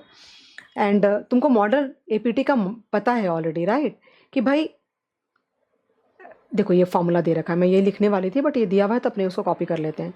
तो आर एफ इज़ वॉट, कि तो आर एफ इज़ लाइक कि अगर सारे फैक्टर्स, फॉर एग्जाम्पल मैंने कराया है ना तुम लोग को कि एक्चुअल है, एक्चुअल और तुम्हारा एक्सपेक्टेशन, एक्सपेक्टेड, तो बेसिकली एक्चुअल माइनस एक्सपेक्टेड तुम्हारा RP1 RP2 हो गया। यानी कि अगर मान लो जीडीपी ग्रोथ, तो माई कंपनीज और my business sensitivity to GDP growth rate is suppose 1.5, मतलब beta for every factor, correct? And I thought that GDP will grow at the rate of 10, it grew by 11, तो that means my stock should give extra return to the extent of 1.5 into 1, positive 1 ना? तो 1.5 is the sensitivity and 1 is the extra difference between the actual and the expected GDP। तो 1.5% के जितना extra return मेरे stock को देना चाहिए उस हिसाब से। तो सारे फैक्टर्स को वो हम कंसिडर करके करते हैं एपीटी मॉडल। बेसिकली कहने का मतलब केई निकालने का दो मेथड है, एक सीएपीएम और एक APT model. Going further, estimation beta and valuation of the unlisted companies. ये गाइज मैं पता नहीं बोली कितनी बार बोली हूँ, मैं बोली हूँ बच्चों को कि ये टॉपिक, अभी भी कोई बच्चा डाउट पूछा था कि मैम कैसे पता चलेगा मर्जर एंड एक्विजिशन में एक क्वेश्चन है KLM करके और उसमें प्रॉक्सी बीटा का डेटा दे रखा है। मैंने तुमको चीख के बताया कि जब भी ये टॉपिक इतना इंपॉर्टेंट टॉपिक है कि कभी भी ये क्वेश्चन, ये टॉपिक मतलब geared ungeared beta, project beta, asset beta, ये कॉन्सेप्ट कहीं भी अप्लाई करने को तुमको आ सकता है। They can ask you anywhere, like they can ask you in forex, they can ask you in equity, they can ask you in merger, they can ask you anywhere because the topic is such. So now here in terms of theory और theoretical explanation अगर मैं करने जाती हूँ तो इसमें ये मतलब होता है गाइस कि समझो, बताती हूँ, रुक जाओ। तो बेसिकली ऐसे समझो तुम कि उन्होंने शुरुआत कैसी करी, that information is very very important in order to do the valuation of any company. We do agree regarding assets, बहुत असेट्स के बारे में, कंपनी के प्रॉफिट्स के बारे में, और कंपनी की बहुत सारी चीज़ों, कॉर्पोरेट गवर्नेंस कैसा है, इनके ग्रोथ प्रॉस्पेक्ट्स कैसे हैं, ये सारी चीज़ों के बारे में इंफॉर्मेशन मिलना बहुत ही ज़्यादा ज़रूरी है, बिकॉज तभी तुम्हारी वैल्यूएशन प्रॉपर हो पाएगी, which is the fact for all the listed companies. And when the companies are listed, many research houses also do provide their own like वो अपनी एनालिसिस करते हैं और तुमको पूरा का पूरा वो कैलकुलेशन करके बताते हैं कि भाई ऐसे ऐसे ये कंपनी खरीदनी चाहिए, नहीं खरीदनी चाहिए, all that. So information is very very important with respect to the valuation of any company for that matter. ये तुम्हारी फर्स्ट पैराग्राफ में ये बात इन्होंने बोला है। सेकेंड पैराग्राफ में लेकिन इन्होंने बोला है कि ये तो समझा कि चलो information is very much important from the perspective of like evaluation of any company which is publicly available for a listed company, and many research houses like Kotak securities, SBI capital markets and all that, वो भी अपने review score cards बनाते रहते हैं कि भाई ये company को आप बाय करो, इतने पे बाय करो, इतने पे सेल करो, ये टारगेट एंड ऑल दैट। तो ये सारा डेटा लिस्टेड कंपनीज के लिए बहुत ज़्यादा अवेलेबल होता है। What do we do when we have a company which is not listed in the market, especially in an economy like India? There are so many business models which are like into retail, they are into service, and there are so many venture capitalists that say that these are the dark horses. तो उस company की तुम valuation कैसे करोगे? बहुत important paragraph में बोलोगे तो यहाँ पर समराइज करूंगी, बहुत इंपॉर्टेंट एक पॉइंट ये बोला, ये तो बिल्कुल सही समझा। दूसरी बात ये हो रही है कि ये जो कंपनीज होती हैं basically they are in the form of the startup और दे आर बूट स्ट्रैप्ड, मतलब खुद के ही पैसे से ग्रो होती जा रही है, तो virtually they have very negligible amount of debt और दे हैव जीरो डेट। ठीक है, ये दूसरा पॉइंट हो गया। तीसरा पॉइंट बोलते हैं, लेकिन जब हम उसकी वैल्यूएशन करते हैं, जब मान लो कोई वेंचर कैपिटलिस्ट उस कंपनी की वैल्यूएशन करेगा, तो वो उस कंपनी को जीरो डेट नहीं रखेगा या कम डेट नहीं रखेगा, because he would be wanting to employ more and more debt to to enjoy the benefit of, क्या बोलते हैं उसको, अरे क्या बोलते हैं, trading on equity. Trading on equity that means the leveraging component का फायदा क्या, गेन क्या होता है कि आप पैसे उठाते हो 10% पे मार्केट से एंड उसको तुम 30% की आरओआई पे डिप्लॉय करते हो। तो बिजनेस ने तुमको उसी पैसे से 30% कमा के दिया, तुमको देना तो 10% है, वो 20 पैसे तुम्हारे पॉकेट में चले गए। तो people who would be wanting to invest in such companies will not keep the company unleveraged. They are definitely going to leverage the company, but at this point of time the company does not have debt or virtually no debt, so you are going to use unleveraged beta. Okay, so कैसे करेंगे valuation हम लोग, ये बात बोली। फिर इन्होंने ये भी बोला कि ऐसी भी पॉसिबिलिटी बनती है कि अगर कोई लिस्टेड कंपनी है, ओके, ये तो हो गया कि भाई अगर अनलिस्टेड कंपनी है तो उसकी वैल्यूएशन के लिए हम क्या करेंगे, okay, that is why we need to use this model of project beta, geared beta, non geared beta, whatever. But अगर कोई लिस्टेड कंपनी भी है और अगर कोई वो लोग दूसरे बिजनेस लाइन में जाना चाहते हैं जहाँ पे इनको पता ही नहीं है कुछ भी, तो वहाँ पे भी ये यूज़ कर सकते हैं हम। कैसे यूज़ करेंगे, तो what you will use, again same जैसे मैंने पीएम बोला, you will identify a few proxies which are already listed in the market in the business that you want to go, okay, और वहाँ से तुम non geared beta, unleveraged beta या asset beta भी उसको बोलते हैं, वो तुम आइडेंटिफाई करोगे। अगर एक ही कंपनी है तो एक ही कंपनी का यूज़ कर लो, मैंने क्वेश्चन कराया है क्लास के अंदर में, ओके। और अगर किसी बच्चे ने क्लासेस नहीं लिए हमसे तो कोई बात नहीं है, तुम एक काम करो, तुम चले जाओ नवंबर 23 की मेरी वैल्यूएशन ऑफ इक्विटी के वहाँ पे चले जाओ, उसकी शीट निकालो। क्वेश्चन नंबर तो मुझे याद नहीं है, लेकिन मैंने वहाँ भी एक क्वेश्चन कराया है इसका बना करके, ओके, जहाँ पे मैंने पूरा का पूरा एक्सप्लेनेशन वहाँ पे दिया है और तुमको बहुत अच्छे से समझ जाएगा। लेकिन बाकी मैं ट्राई करती हूँ, कुछ नोट जरूर लिखूंगी यहाँ पे, तो थोड़ा सा पेशेंस रखो। और इस टॉपिक में गाइस घाई नहीं करना, डोंट, घाई का मतलब होता है कि जल्दबाजी मत करना, या don't try to push me कि मैम जल्दी करो जल्दी करो। Why I tell you, as I told you that derivatives and business valuation are the only two topics where there has been a lot of addition in the portion. और मैं बहुत speed से अपनी तरफ से बोल रही हूँ, इससे ज़्यादा स्पीड बोल नहीं सकती मैं, ओके। और तुम इसको भी भगाओगे तो तुम्हारी मर्जी है, बट हाँ, रिकॉर्ड करते समय मैं एक बार में उस एक पर्टिकुलर अमाउंट से ज़्यादा रिकॉर्ड नहीं कर सकती, ह्यूमन तरीके से उतना नहीं हो पाता है। आई होप अंडरस्टैंड, बिकॉज मुझे पढ़ना भी तो है, ओके। चलो एनी विच वेज, बच्चे कुछ कंप्लेन नहीं करते, मैं खुद ही बोलती रहती हूँ सारी बातें। अरे लाइक करो, कमेंट करो, कुछ तो करो। एनीवेज, हाँ, मैं क्या बोल रही थी, तो आप क्या करोगे कि वो जो प्रॉक्सी कंपनी है उसका बीटा लोगे आप उसको, ओके। और या फिर अगर बहुत सारी कंपनीज आइडेंटिफाई करिए तो मल्टीपल कंपनीज का तुम बीटा, जो लिस्टेड है कंपनीज, उनका बीटा ऑफ इक्विटी मैं समझाऊंगी, तुमने दो तो सही मुझे, बीटा ऑफ इक्विटी निकालेंगे, उसको अनलीवर करेंगे, ओके, उसकी फिर एवरेज करेंगे और फिर उसको रीगियर करके हमारी कंपनी में हम यूज़ कर देंगे। ये है बेसिकली तुम्हारा। अब मुझे लगता है मैंने बकवास तो बहुत सारा कर दिया है, लेकिन ये तुमको मुझे समझाना बहुत ज़रूरी है। रुक जाओ, आई थिंक समझाया तो है, बट फिर भी तुम बोलोगे तो मैं समझा दूँगी। फॉर एग्ज़ाम्पल, दोनों ही केस में कंसिडर हो जाएगा। फॉर एग्ज़ाम्पल कि मैं यही एग्जाम्पल देती हूँ हमेशा, कि मान लो कि मैं सीमेंट बिजनेस करती हूँ, same example again, revision for all the people who taken our classes, and I want to get into biscuit business, okay. एंड मैंने तुमको बोला कि भाई आप मेरी कंपनी में पैसा लगाओ, आपने सीमेंट में तो लगाया, अभी बिस्किट की इंडस्ट्री में लगा रही हूँ, उसमें पैसे लगाओ। As equity you will ask me कि मैम आप कितना रिटर्न दोगे, मैं नहीं बता पाऊंगी बिकॉज मुझे ही पता नहीं, बिकॉज मैं पहली बार बिजनेस कर रही हूँ। तो मैं तीन प्रॉक्सीज को विच आर लिस्टेड आइडेंटिफाई करती हूँ, ए, बी एंड सी, और इन सब का B I will identify. You can get beta of equity of all the companies that listed in the market, और you can calculate also, okay. And here BE will be equal to B A, okay. मैंने इसकी derivation भी formula की दिखाई है, जाके देखो वहाँ पे, टाइम अभी नहीं दे सकते ज़्यादा। तो d by E 1 minus T, correct है। तो क्या करेंगे कि पहले इन तीनों कंपनीज की, किसकी, इसकी, इसकी और इसकी, इन तीनों कंपनी की का क्या करेंगे, बी लेंगे ये वाला पार्ट, और उसमें से सिर्फ ये वाला पार्ट मैं डिवाइड करके निकाल दूंगी, उससे क्या होगा, मुझे बीए मिल जाएगा।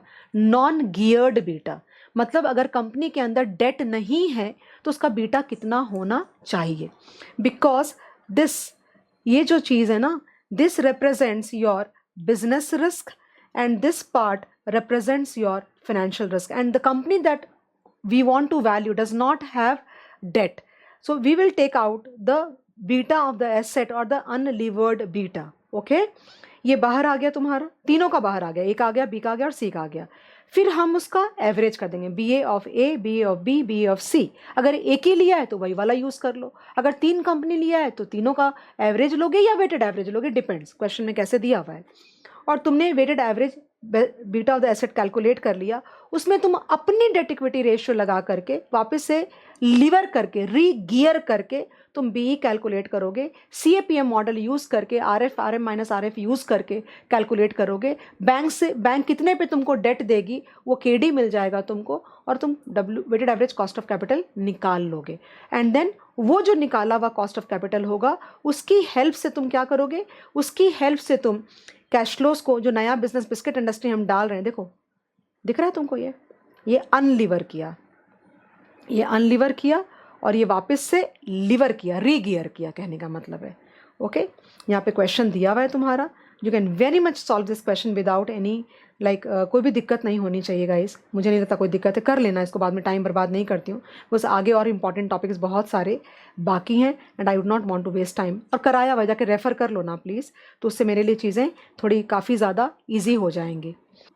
So the next topic is relative valuation model guys, and they've given quite good content on this topic, and the काफ़ी अच्छी अच्छी बातें लिखी है जो कि शायद if you do not go through the content which is given in the module, we will never be able to understand कि ये points थे। and if they try to do some questions in terms of case study or something, मुझे नहीं लगता कि बिना ये पढ़े बिना हम लोग आंसर कर पाएंगे, it is not possible। तो how they start, I will go paragraph by paragraph, उन्होंने क्या बोला है। ओके, और अगर मुझे मौका मिलेगा तो मैं बाजू में लिखूंगी भी, बट यहाँ अंडरलाइन तो करूँगी ही, बट सुन लो पहले, उसके बाद आगे बढ़ते हैं। तो फर्स्ट पैराग्राफ में ये लोगों ने ये बोला है दैट, तो मेरी तरफ से अगर सुनोगे तो मैं ये कहना चाहती हूँ that relative valuation model is regarded one of the most like, it's a classical model basically, you know, because जो कंपनीज लिस्टेड होती है ना उनके लिए इस तरीके से वैल्यू करना सबसे आसान तरीका होता है। तो मैं क्लास में कई बार ये भी बोलती हूँ कि बच्चों को ऐसे लगता है कि शायद, तो ऐसी कुछ कंपनीज़ होती है, फॉर एग्जांपल मैं सारी बातें तुमको बता रही हूँ, ऐसी कुछ कंपनीज़ होती हैं जिनकी वैल्यूएशन, फॉर एग्जांपल ये जो मॉडल है ना, ये ज़रूरी नहीं कि तुम खाली लिस्टेड कंपनी के लिए यूज़ कर सकते हो, तुम अनलिस्टेड के लिए भी यूज़ कर सकते हो, तुम स्टार्टअप्स के लिए यूज़ कर सकते हो, लेकिन इसमें सबसे बड़ा जो फैक्टर आएगा वो है identification of the drivers. Okay, बताऊंगी उसके बारे में डिटेल में, बाद में डिस्कशन आएगा। And identification of the comparable companies. Okay, so what is this model all about? This model is all about comparing या computing the value of a company under consideration or under contemplation on the basis of their peer group।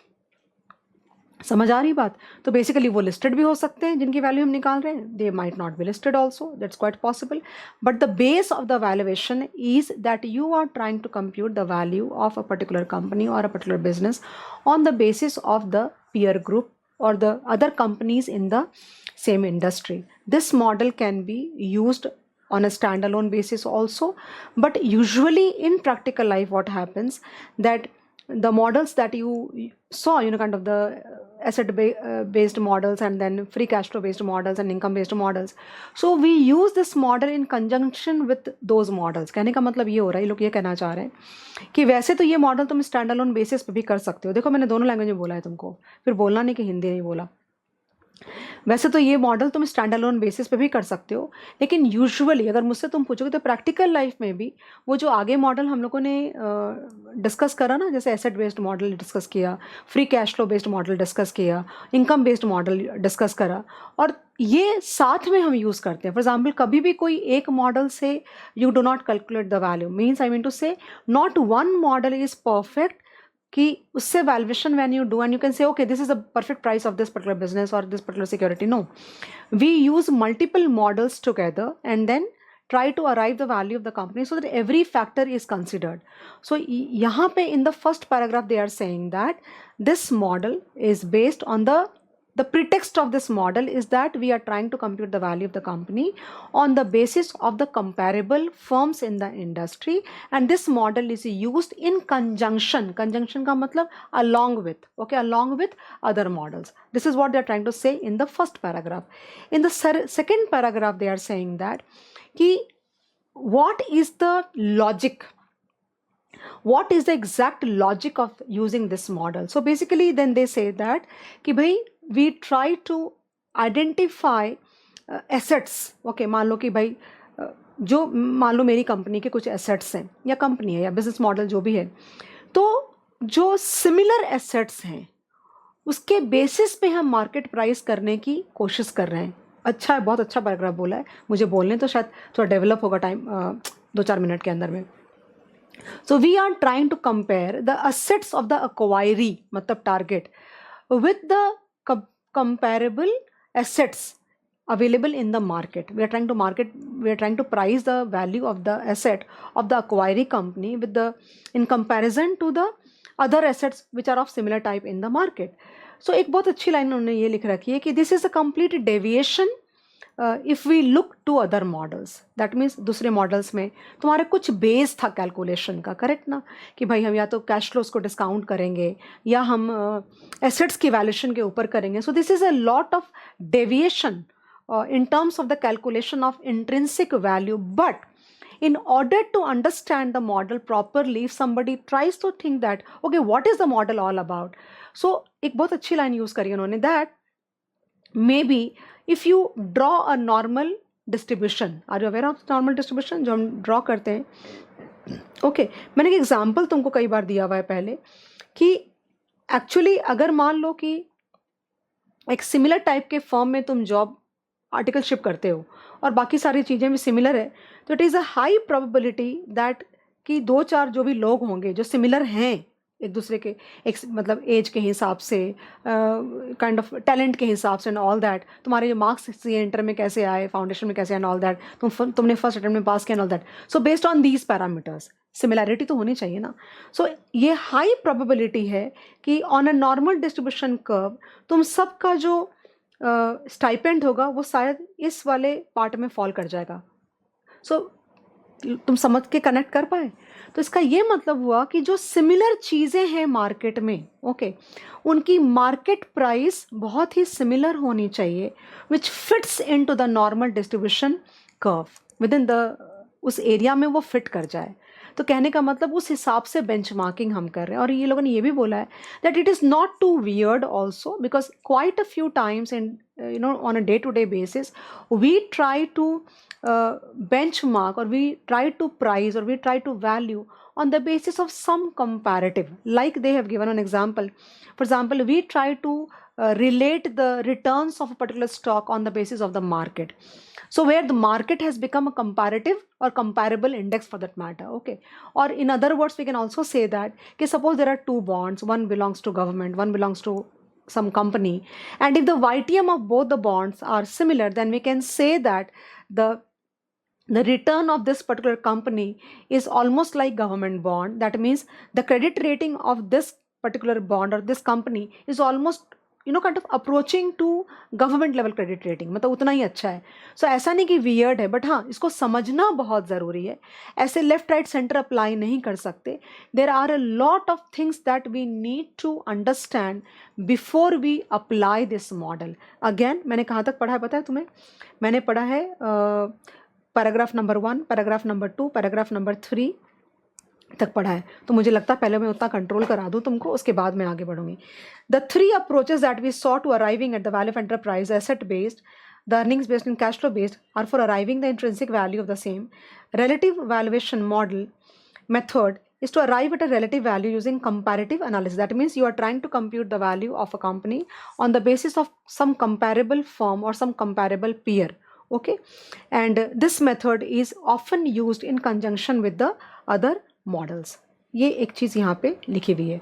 उसके बाद the concept of relative, that means what is the logic, One way to look at the practical implementation of fair value within the valuation context would be to identify assets that are similar to the ones held by the acquiring company so that the values can be compared. Okay, that means अगर सारी चीज़ें same हैं तो value भी दोनों की similar होनी चाहिए.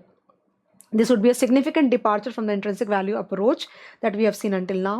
Trying to get a value that would be the nearest to the market price would mean that the valuation of a particular portfolio or a divestiture of an entity would happen at an agreeable price that fits into the normal distribution. I give you just 2 minutes back, I gave an example. That means if 4 students are there for CA final, they have not given their CA final till now, and they've like all like having similar marks, and they're of same age, and they have cleared their CA inter and all that. So it is high probability that all of them would be getting a similar stipend, and they would be like they would be hired by similar firms, something of that. So that means the pricing would be similar. That's what they are trying to say. So on that logic, we can try to find out the value of a company on the comparable basis where the assets reflect a lot of similarity, and hence the market price can be drawn on the जो market price है वो sentiment हम draw कर सकते हैं वहाँ से. Third paragraph में ये बोला कि हम often day to day life में भी यूज़ करते हैं. तो यहाँ पे देखो एक लास्ट लाइन करती हूँ.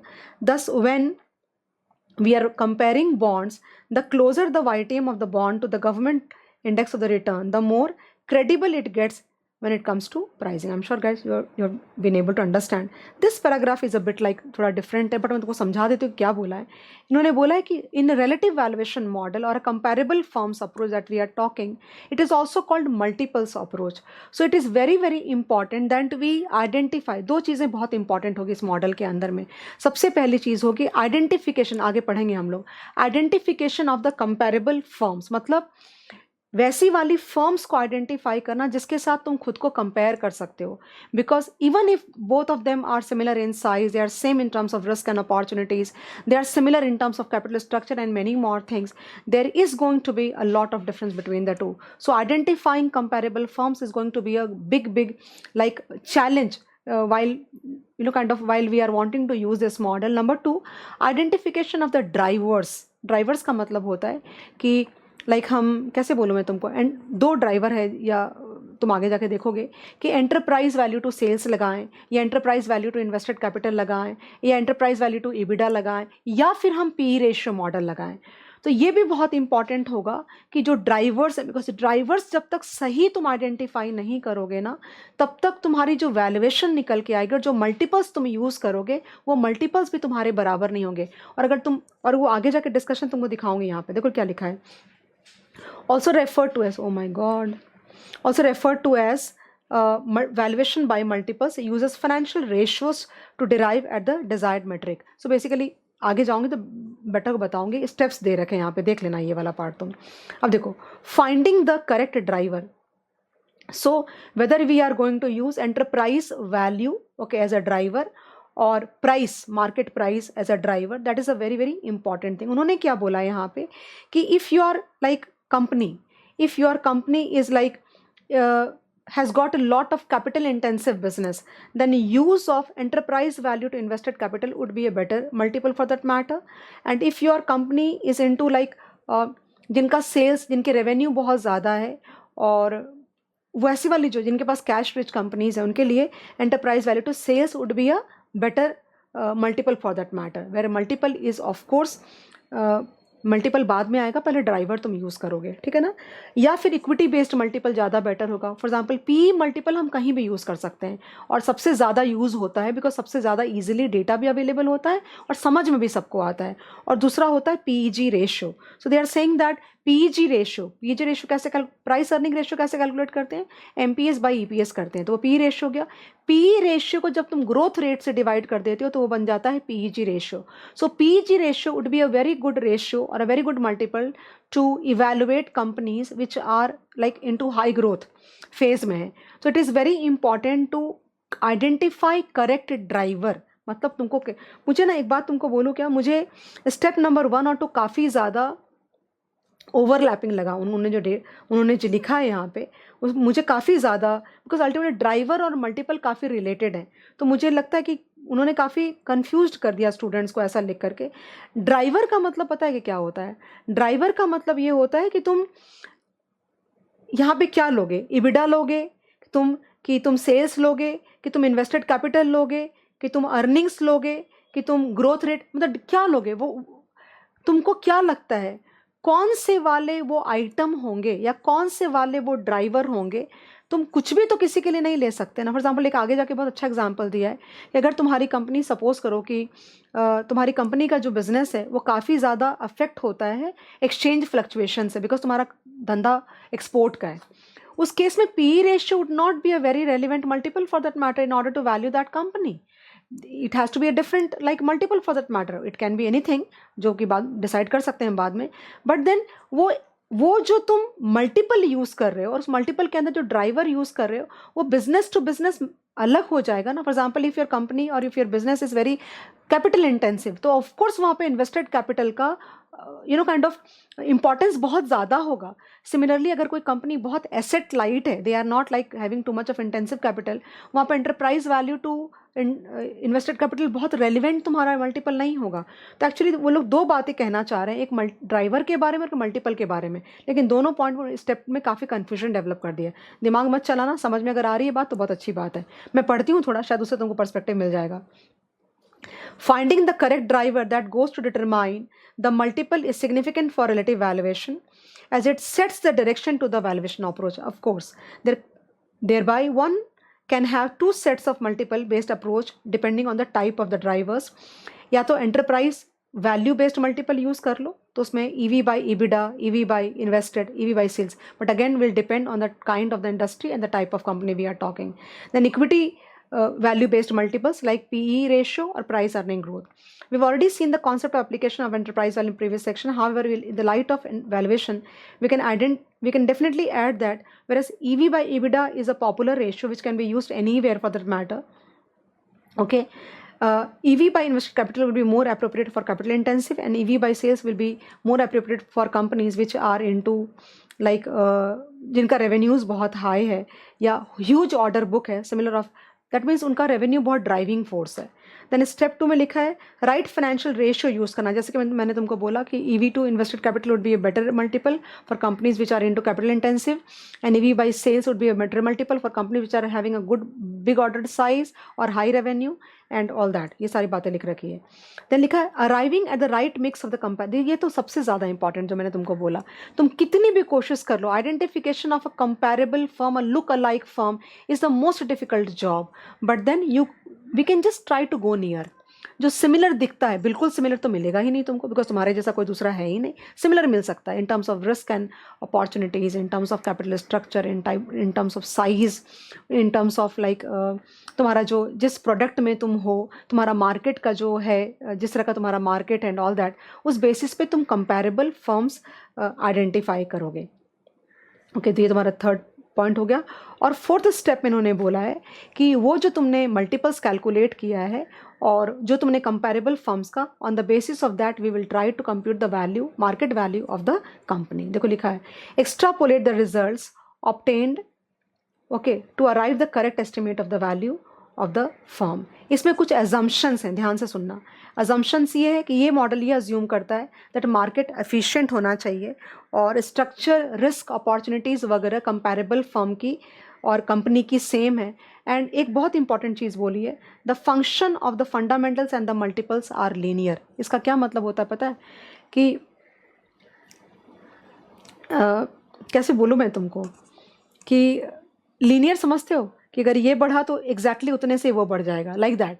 तो ऐसा फॉर एग्जाम्पल अगर एक कंपनी की PE मल्टीपल सपोज 11 है और दूसरी कंपनी की PE मल्टीपल 12 है, तो ऐसे तुम नहीं कह सकते कि it is not a 1-to-1 comparison कि एक ही चीज़ की वजह से 11 हो गया और क्योंकि ये बेटर तो 12 हो गए. कुछ और भी फैक्टर्स हो सकते हैं, ऐसा मेरे कहने का मतलब है. So the assumption is that the function between the fundamentals and the multiples are linear. That means वो एक फैक्टर है जिसकी वजह से वो चेंज हो रहा है मल्टीपल. तो that is how they have given guys. Then they have given we can approach enterprise. ये भी इंपॉर्टेंट है, ये पार्ट को ध्यान से देखना. take entity value as the base and then adjust for debt values for arriving the EV, take a balance sheet based approach and arrive at EV. उन्होंने examples दिया है. ये जो sums यहाँ पे दे रखे हैं, these are going to be very very important questions because they can ask you these questions in the multiple choice. और क्लास में मैंने ये नहीं कराया है, तो obvious बात है तुमको ध्यान देना चाहिए because अगर multiple में MCQ में पूछेगा तुम आंसर नहीं कर पाओगे, that's for sure. लिखा है A Limited made a gross profit of 10 lakhs. Okay, and incurred indirect expenses of 4 lakh. This is very very important. इस पे गलती बहुत होगी. It's very different than what you are thinking actually. Okay, the number of issued equity shares are 1 lakh. The company has a debt of 3 lakh and surplus funds to the tune of 5 lakh. The market related details are as follows. Looking at the data, you can easily calculate KE. ध्यान से सुनना. निकालना क्या है? Per share earning value of the company. EPS नहीं निकालने को बोल रहे. पर share earning value of the company. कैसे निकालोगे पता है तुम्हें? तुम क्या करोगे, ये 10 लाख की तुम्हारी जो ग्रॉस प्रॉफिट है ना, इसमें से तुम 4 लाख माइनस करोगे तो तुमको क्या आ जाएगा? तुमको आ जाएगा इबिडा आ जाएगा बेसिकली. करेक्ट ना? इबिडा आ जाएगा. और इबिडा को तुम, ये जो तुमने के निकाला ना, इबिडा को क्या लिखा है? पर share earning value of the company. मतलब कंपनी का शेयर वैल्यू निकालो. मतलब अगर मैं, are you getting the point? मतलब जो कंपनी की वैल्यू है ना, कंपनी की वैल्यू को नंबर ऑफ शेयर से डिवाइड करो, ना कि इक्विटी की वैल्यू को. तो there is a difference. So there is a high chance that you will commit mistake. So be very careful. Per share earning value of the company. Earning per share निकालने को नहीं कह रहे वो लोग. उस केस में हम लोग क्या करते? पैट निकालते और पैट को हम के से डिवाइड करते, तब जाकर के हमको कंपनी की वैल्यू मिलती है और डिवाइड बाय शेयर्स करके हमारा मार्केट प्राइस पर शेयर इंट्रिंसिक वैल्यू निकालते. वो नहीं बोल रहा है. पर share earning value of the company. तो तुम क्या करोगे? 10 लाख माइनस 4 लाख करोगे, 6 लाख आएगा. 6 लाख को तुम एक डिवाइड करोगे, वो जो के आया है उससे तुम्हारी आ गई. देखो यहाँ पे उन्होंने करा हुआ है. देखो ग्रॉस प्रॉफिट है तुम्हारा, इंडायरेक्ट एक्सपेंसेस को निकाला, इबिडा आ गया. इबिडा को के से डिवाइड करके उन्होंने क्या किया कि कंपनी की वैल्यू निकाल ली और कंपनी की वैल्यू को नंबर ऑफ शेयर से डिवाइड करके अर्निंग वैल्यू पर शेयर निकाला है. Different than what we usually do. Now equity value कैसे निकालोगे? इक्विटी वैल्यू के लिए तुम क्या करोगे? इबिडा दिया हुआ क्या कैलकुलेट करके? यहाँ पे नहीं, इबिडा को एक मल्टीपल दिया हुआ था शायद, यहाँ पे मल्टीपल यहाँ दिया हुआ है 5. तो इबिडा को मल्टीपल्स, जैसे पी मल्टीपल होता है ना, वैसे तुम मल्टीप्लाई कर दो. जैसे ईपीएस को पी से करते हैं, वैसे इबिडा को उसका मल्टीपल दिया हुआ है ना क्वेश्चन में, मल्टीप्लाई कर दिया. तो ये कंपनी की वैल्यू आ गई और कंपनी की वैल्यू में से डेट की वैल्यू निकाल दोगे तो तुमको आ जाएगा इक्विटी की वैल्यू और उसमें सरप्लस फंड्स ऐड कर दोगे तो आ जाएगा इक्विटी की वैल्यू. ये बहुत इंपॉर्टेंट है. Highly recommended in terms of the candidate. सही है गलत है सब्जेक्टिविटी मुझे नहीं पता, वो चीज़ तुम अगर देख लोगे तो अच्छा होगा. बिकॉज ये कैलकुलेशन वहाँ कहाँ तुमको स्ट्राइक करने वाला है. हम यूजुअली ये कैलकुलेशंस करते ही नहीं. कभी कोई ऐसा समय नहीं देखा मैंने बाहर में, you know, in the practical part if you ask me. उसका देखिए एग्जाम्पल और दे रखा है, लिखा है द शेयर्स, बैलेंस शीट दे रखी है. The shares are actively traded at and the current market price is 12 per share. Shareholder funds represent 70,000 shares. That means 12 को तुम मल्टीप्लाई कर दोगे 70,000 तो मार्केट कैप ऑफ इक्विटी आ जाएगा. उसके बाद तुम उसमें डेट की वैल्यू ऐड, एंटरप्राइज वैल्यू निकालने को बोल रहा है, उसमें तुम डेट की वैल्यू ऐड कर दो. देखो उन्होंने भी ऐसे ही किया होगा. शेयर्स आउटस्टैंडिंग इंटू 12 करा तो मार्केट कैप आके उसमें डेट की वैल्यू ऐड करी और कैश का वैल्यू माइनस कर दिया. You are getting enterprise value and we are done. So these 3 questions are like I am telling you कि प्लीज़ गाइज इसको ये नहीं करना, मतलब लाइटली मत लेना. ज़रूरी है कि तुम करो ये सारी चीज़ें.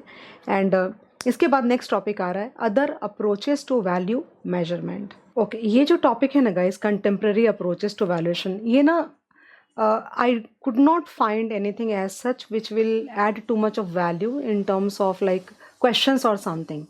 So they have given more of a like discussion kind of thing दिया हुआ है. तो मुझे लगता है थोड़ा सा 2-4 लाइन तुमको मैं मार्क करा देती हूँ कि तो यहाँ पे लोगों ने क्या बात करी कि भाई आज you know conventionally or on a traditional basis we have been like knowing all these valuation models like asset based approach, income based approach and cash flow based approach.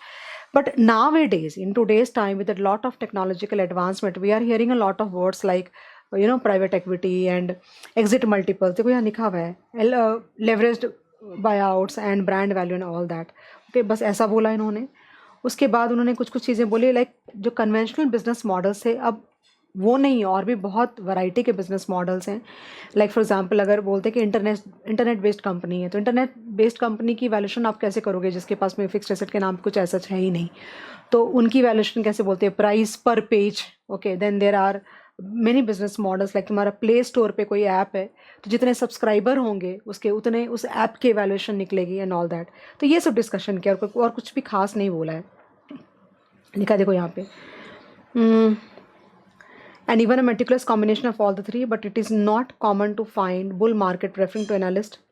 देखो ये सारी चीज़ें लिख रखी है ना, तुमको सिर्फ एक आइडिया के लिए बोल रही हूँ, बाकी let's not waste time too much, not required at all. Like price पर page visited for internet based company, और जो फिक्स्ड एसेट्स है ना तुम्हारे, या फिर कोई क्या लिखा है, और an online play store can be valued now using price पर सब्सक्राइबर, लाइक दैट।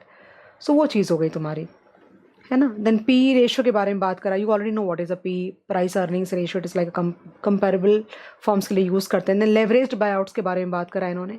लेवरेज्ड बायआउट्स क्या होता है, for example a lot of venture capitalist and private equity क्या करता है, फॉर एग्जांपल को एक बहुत अच्छा बिजनेस मॉडल है जिसके अंदर में जो एक रफ फेज से जा रहा है, उनको इन्वेस्टमेंट की ज़रूरत है, तो ये लोग क्या करेंगे कि they will invest into the company like at a good combination of like debt and equity. Okay, so that is called leveraged buyout, मतलब बाहर से पैसा बोरो करके कंपनी को खरीद लेने को बोलते हैं leverage buyout in a very very plain and simple words. और उनका टाइम फ्रेम होता है 3 to 5 ईयर्स। डेट इसलिए ज़्यादा यूज़ करते हैं बिकॉज ट्रेडिंग ऑन इक्विटी का कॉन्सेप्ट वैल्यू से ज़्यादा जनरेट होती है। In the process they leverage on the debt and create value, and then they इधर spin off of the management control to another entity for a price or go for an outright sale.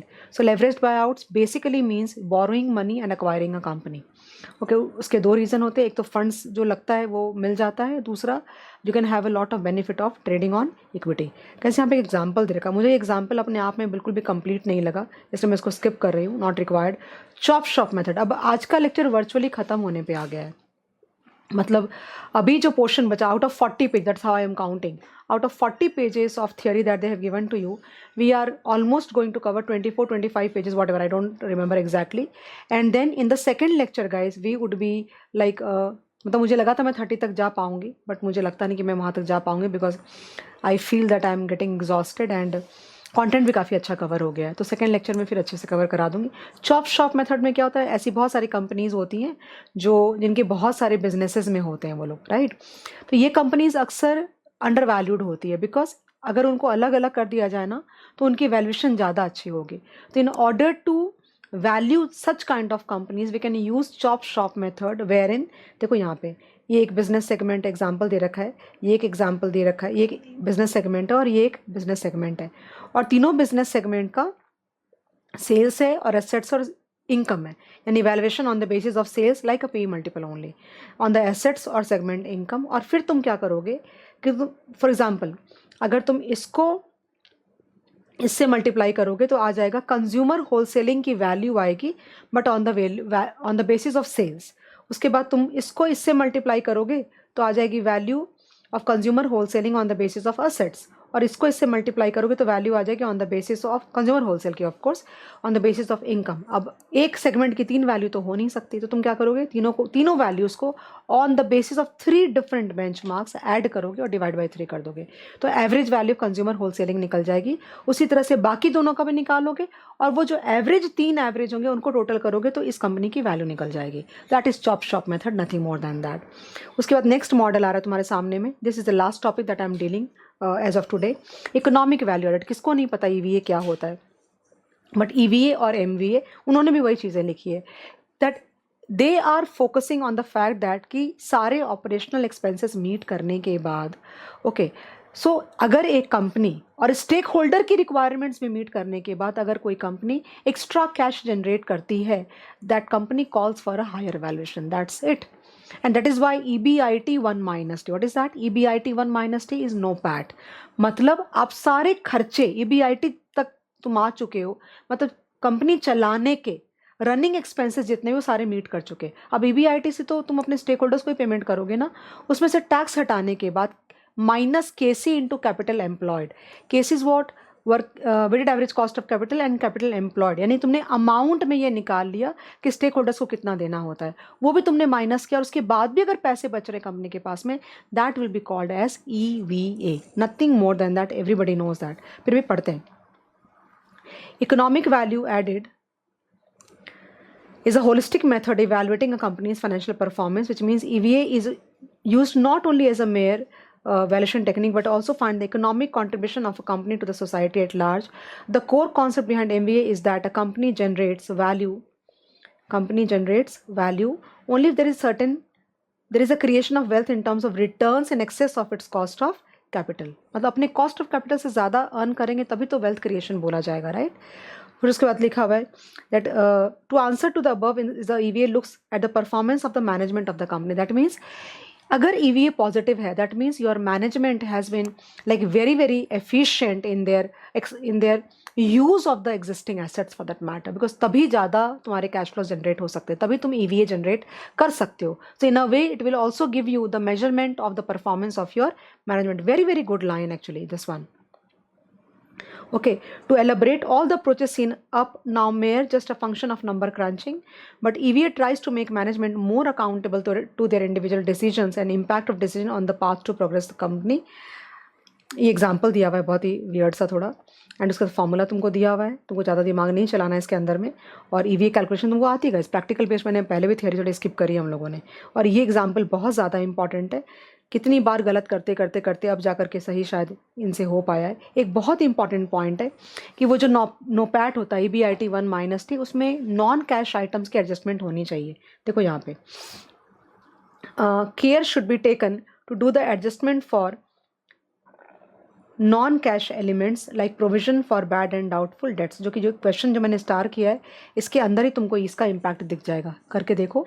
And ये सम class में भी हम लोगों ने करा हुआ है वैसे, और सारी क्लासेस में सब ने कराया होगा, आई am sure, because this is not like something कि मैं नहीं कराया होगा, बट सारी टीचर्स ने जहाँ से भी तुमने पढ़ा उससे कोई मैटर नहीं करता है.